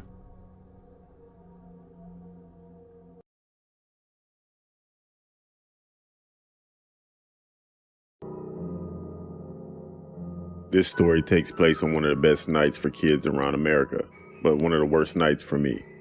It was Christmas Eve of 2019. For a little backstory, 3 or 4 months before this event took place, I broke up with my girlfriend. The event that caused me to break up with her was she stole over $900 from me. I called her and all she said was, before she left, "If this isn't over." Fast forward 3 months to Christmas Eve. Since we live in Texas and have a house in the hills, every year on Christmas my family usually goes there to celebrate Christmas. However, this year, I couldn't make it because I had to work. This year I was 17 years old and just got a job by a local supermarket and had to work all Christmas Day. I had no problem being home alone. On Christmas Eve night, it was getting late, probably 11 o'clock or so. I decided to take a shower and go to bed as I needed to get up early for the next day. As I started to shower, I heard a strange noise coming from the garage, sort of like a metallic banging or something dropping. I thought it was some form of a heater because I put the water as hot as I could. I took my shower. When I finished my shower, I went to go to bed, and as I did, I heard the noise again. although this time it was on the other side of the yard. I was confused because I didn't think there was anything over there. I went to go look outside the window and see. I looked out and didn't see anything but my backyard, completely empty. I completely disregarded it because my backyard is pretty flat and empty, and it has nowhere for someone to hide. Now it's hard to explain, but my window is fairly large, and it has a blind spot to the left where there's a corner where someone could easily hide, but I was tired and didn't think about it. As I walked off, I heard a bang, but this time it was on my window of my house. And as I looked out the window, I saw the figure of a person dressed in all black standing at my window. It made me jump, however, I wasn't too scared as I am fairly a large dude and a high school football player. This all changed when he reached for his pocket for what I assumed was a gun. I ran away from the window toward my parents' room to go retrieve my dad's shotgun. I knew he kept it in the safe and had the safe key under his pillow. As I was running to retrieve this, I dialed 911. As soon as the dispatcher answered, I heard the horrific sound of the glass shattering. I made it to my parents' room and I shut the door quietly. I whispered into the phone what was happening to the dispatcher. She said to stay on the line as the county sheriff was en route, but it would take about 5 minutes or so. I told her I was going to retrieve the shotgun. She said that's not a bad idea, but only use it if I had to, with caution. I quickly realized my dad took the gun with him because they were going to the gun range. I informed the dispatcher that the gun was gone. She said to make sure to stay on the line. For a moment, everything was silent, and I thought that it may have been a burglar, and they got spooked when they realized someone was home. My heart sank into my chest when I heard not one, but 2 sets of boots walking up the stairs. I heard a heavy metal pole scraping the floor. I locked and barricaded the door to my parents' room. Then I almost passed out when I heard one of them talk. Not in any voice, but my ex-girlfriend's voice. She said, "Merry Christmas, Tommy," and I heard a male voice mockingly say, "We know you're in there." And he knocked on the door of my parents' room. I almost screamed and got underneath the bed. My ex then said, "Don't worry if you can't open the door. We'll open it for you." I heard the pole hit the door and the lock falling out of the door to the floor. I had to put my hand over my mouth to keep from being too loud. All of a sudden, I heard police sirens and my ex muttering, "Oh shit." They ran down the stairs to run out the front door when the officer said, "Freeze." I heard a bunch of yelling and then an officer came in and said, "If you're in there, make yourself known." I called out to him saying I was Tommy and I called 911. He told me to come out slowly with my hands visible. As I left my parents' room, I saw the 2 being escorted out in handcuffs. The rest of my night consisted of paperwork and me talking to my parents who were making a 3-hour drive to come home. This incident was very disturbing to me, and I'm grateful that I reacted the way that I did. Had I not, I might be dead right now. When I was 7 years old, my parents offered me a very unusual Christmas present. We were moving into a new house across the country, right around the holidays, and I remember my parents sitting me down and basically asking, if you could choose any other name in the world to call yourself, what would it be? I thought about it for a second, then decided that the coolest first name I'd ever heard was Dexter. No, not because of the fictional serial killer, more because of the old Cartoon Network show called Dexter's Lab, which centered around the coolest kid scientist in the history of TV. Mom and Dad asked me to really think about it, because I was going to have to use my new name forever and ever.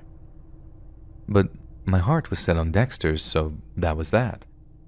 From then on, my parents referred to me only as Dexter, and not by my old name, which was Anthony.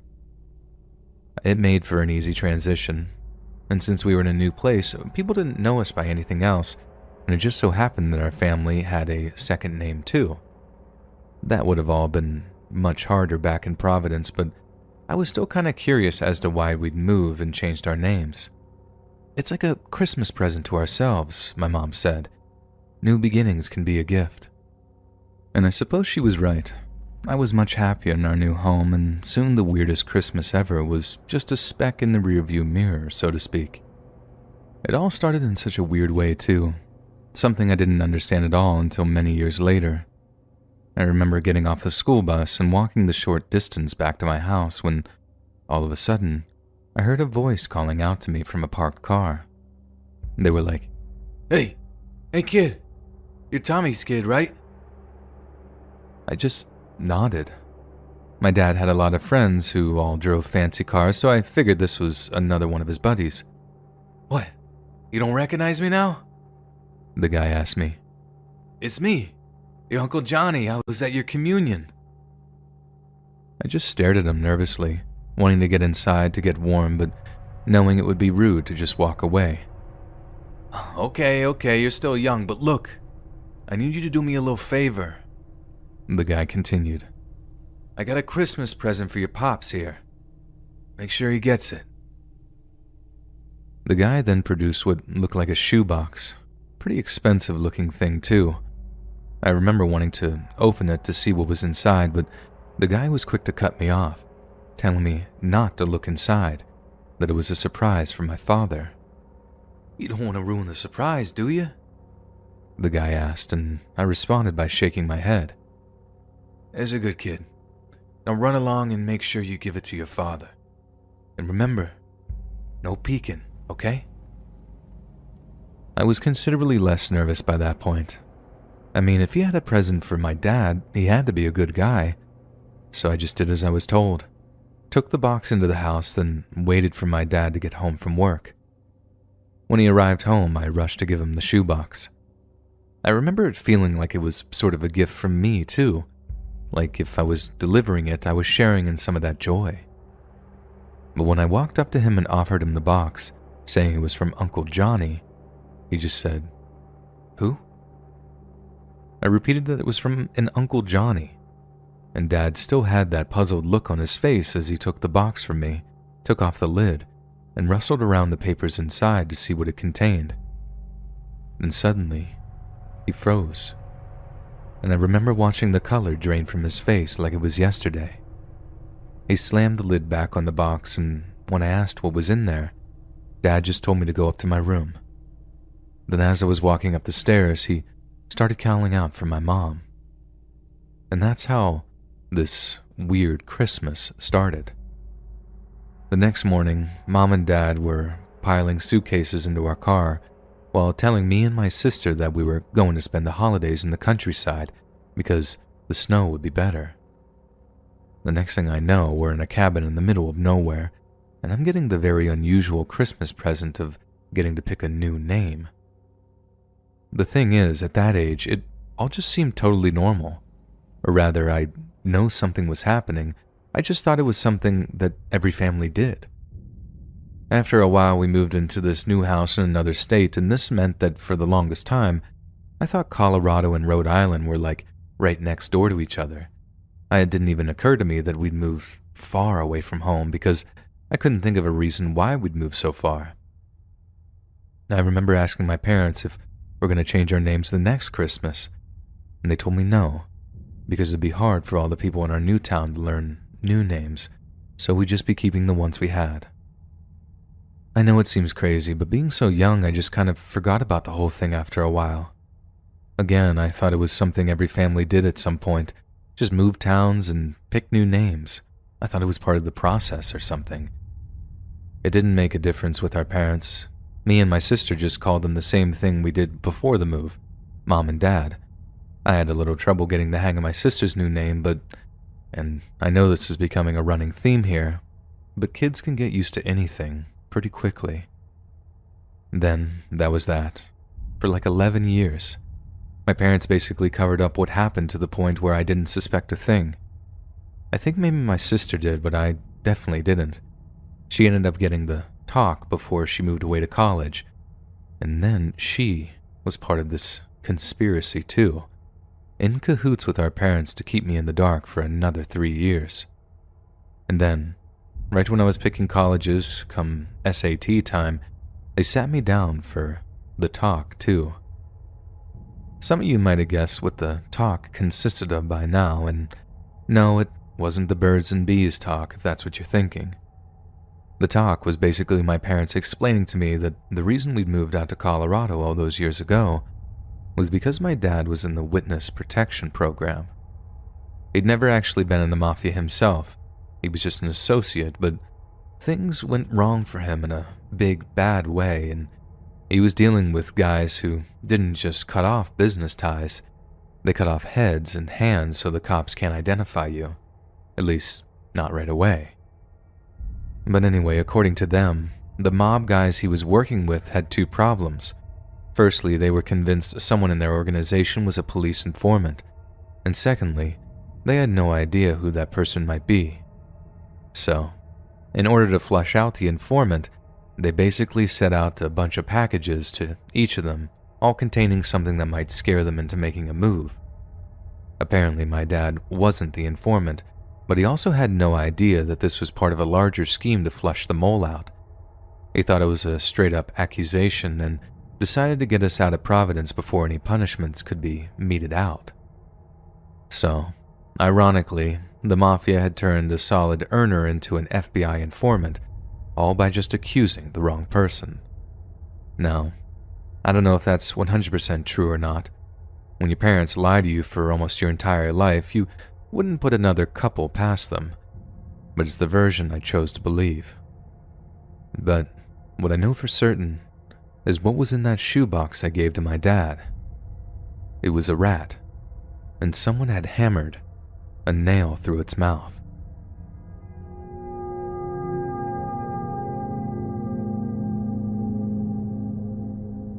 I've worked as a mall Santa for the past few Christmases now. I'm only 33, but thanks to my complete lack of exercise routine, I definitely have the figure for it. And once I have the beard and the wig and hat combo going, there's basically no telling the difference between me and a 60-year-old dude. Mall Santa work can be tough for a few different reasons. Number one, the hours are really long and the pay can be really terrible depending on which mall you manage to get employed by. Number two, the kids can be little monsters, and their parents can be just as terrible on occasion too. But the reason I'm actually considering skipping the entire thing this year and having something of a budget Christmas is that you get some seriously disturbing things happening from time to time. I mean, the kind of things that keep you up at night, even after a long, exhausting shift. However, the worst thing that's ever happened to me as a mall Santa was actually nothing to do with kids, parents, or terrible pay and hours, and I'm sure you'll see why after I tell the story. So every year, usually when the malls are quietest during weekday mornings, we get specially organized visits from special needs kids or adults with learning disabilities who are bussed in from the surrounding areas. Pretty much every other mall Santa I've spoken to about this agrees that it can be one of the most rewarding parts of the job, and that the adults with learning difficulties are often even more excited about the prospect of meeting Santa than some of the kids are. Literally, the only downside is that some of them are so heavy that my thighs hurt after having like 50 in a row sit on my lap, but other than that, it's honestly one of the best parts of the job. Last year, I'm in the middle of one of the special sessions when I get this girl coming up and sitting on my lap. I say girl, but she was legitimately a grown woman, looking like she was in her mid-30s or something, but she had the mental age of about 9 or 10, all smiles and giggles, way shy about meeting Santa again. It was cute as all get out, but the interaction was not so cute, and turned that way pretty fast. So like I said, she's all giggles and smiles as she comes up to sit on my lap, and I give her the usual spiel, asking her name, how old she is, if she's excited for Christmas and all that stuff. Then, when it comes to asking her what she wants me to bring her on Christmas Eve, she starts thinking about it, smiling at first before she suddenly gets super serious with a touch of sadness. I'm asking her if she's okay, what the problem is, and she's like shaking her head, acting like she doesn't want to tell me anything. I take the time and explaining that no matter what she asks for, I'll try my very, very best to bring it to her, no matter how big or small it is, that Santa always tries his best to bring good little girls and boys what they ask for on Christmas. She takes a moment, then the exchange goes a little something like this. You mean it, Santa? You can get me anything I want for Christmas? Anything. Anything you want. Just tell me and I'll do my best. Okay, well... And at this point she lowers her voice to a whisper and leans into my ear. I want my boyfriend to stop hitting me Can you make that happen? I was sort of dumbstruck for a second. Like all of the things I thought she was going to ask, that would most definitely not have topped the list. I remember just nodding at first, trying to find the words, then being like, I'll make that happen for you, sure, no problem. She was so happy to hear that I'd fix it for her, and gave me the biggest hug I think I'd ever received while working as a mall Santa. I had to put on a huge smile, and of all the times I've had to fake being jolly and merry, that time with her was the hardest. But I just felt numb, like completely broken by what I'd heard, and I just tried my best to get through the rest of the session without bursting into tears. I remember all these thoughts rushing through my head, terrifying ideas of institutional abuse. She said boyfriend, and that made it extra creepy. Like, sure, it could have been just another guy in her care group or something, another adult with learning difficulties who she'd hooked up with somehow, but there was nothing to say that it wasn't a member of her care team that was, like, abusing her, in a completely different sense, too. Not just physically, but, well, you catch my drift. So when the session was over, I approached the member of the care team that had organized the trip and had accompanied them to the mall. I didn't let anything slip. I just told them how great I thought the session had gone and asked a few details about the group that had organized them. As it turned out, they were all from the same care home type thing, so I made a note of the name of the place as well as the name of the girl that was apparently being abused. That night, I couldn't sleep.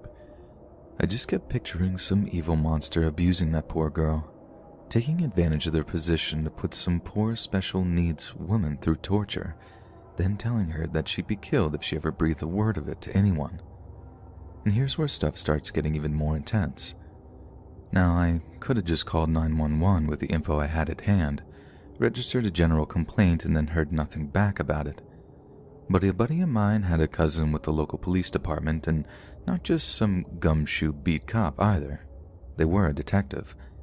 It took some convincing, but I convinced my buddy to pass along their cell phone numbers so I could get in touch with the dude personally. It took a little while, but I managed to get through to the guy. He sounded pretty skeptical at first and seemed kind of irritated that his cousin had even given me his number, but once I explained what the issue was, his tone changed completely. Now, I didn't find this out until way later from my friend, but his cousin had a special needs daughter who was probably going to have to either live with them for the rest of their life or was going to head into a group home at some point so she could have some measure of independence. So when I explained the situation with the special needs girl I met as a mall Santa, it obviously hit the guy right in the feels as the topic was so close to home. The detective tells me that he'll look into it, thanks me for letting him know. I get him to promise to tell me if anything comes of it, and he says yes, and we hang up. And that was the last I heard of it for like a month. Then after maybe 5 or 6 weeks, I'd almost forgotten about the whole thing. Christmas was over, the mall Santa job was way behind me, and I was back to working my regular hours as a self-employed mechanic. Then I get a call from a number that seems vaguely familiar, although I wasn't quite sure why. Turns out it was my buddy's detective cousin, who reminded me of the tip that I'd given him about the care company. Of course I remembered, but by that time I really didn't think anything would come of it, but oh, how wrong I was. The detective thanks me for the information, and although he told me he couldn't say too much, he told me to keep an eye out on local media outlets. The next thing I know, it's all over the local papers that there's been a misconduct scandal involving a local care company. I picked up a copy and read the story, only to find out that it's the very same one I had reported. The long and short of it is that the cops had uncovered endemic levels of abuse in the company, stuff that varied from financial discrepancies to straight-up physical abuse, and sickeningly enough, there was even cases of care workers taking advantage of mentally disabled females in ways that were seriously inappropriate. There were numerous arrests, with some of the sleazier and violent criminals looking like they were going to get years in prison for how long they so cruelly taken advantage of some of the most vulnerable people in society. It made me sick to my stomach to read about how some people could bring themselves to do something like that, but it was stopped. and I felt incredible that I'd actually managed to be a part of the chain of events that brought the whole thing crashing down. I just hoped that that poor girl, who was obviously pretty traumatized by what was happening to her, and just not being able to understand why it was happening either, found some measure of peace after it. And in a way, Santa did kind of bring her exactly what she wanted, even if it wasn't on Christmas Day, and that, ladies and gentlemen, is a thought that never fails to make me tear up.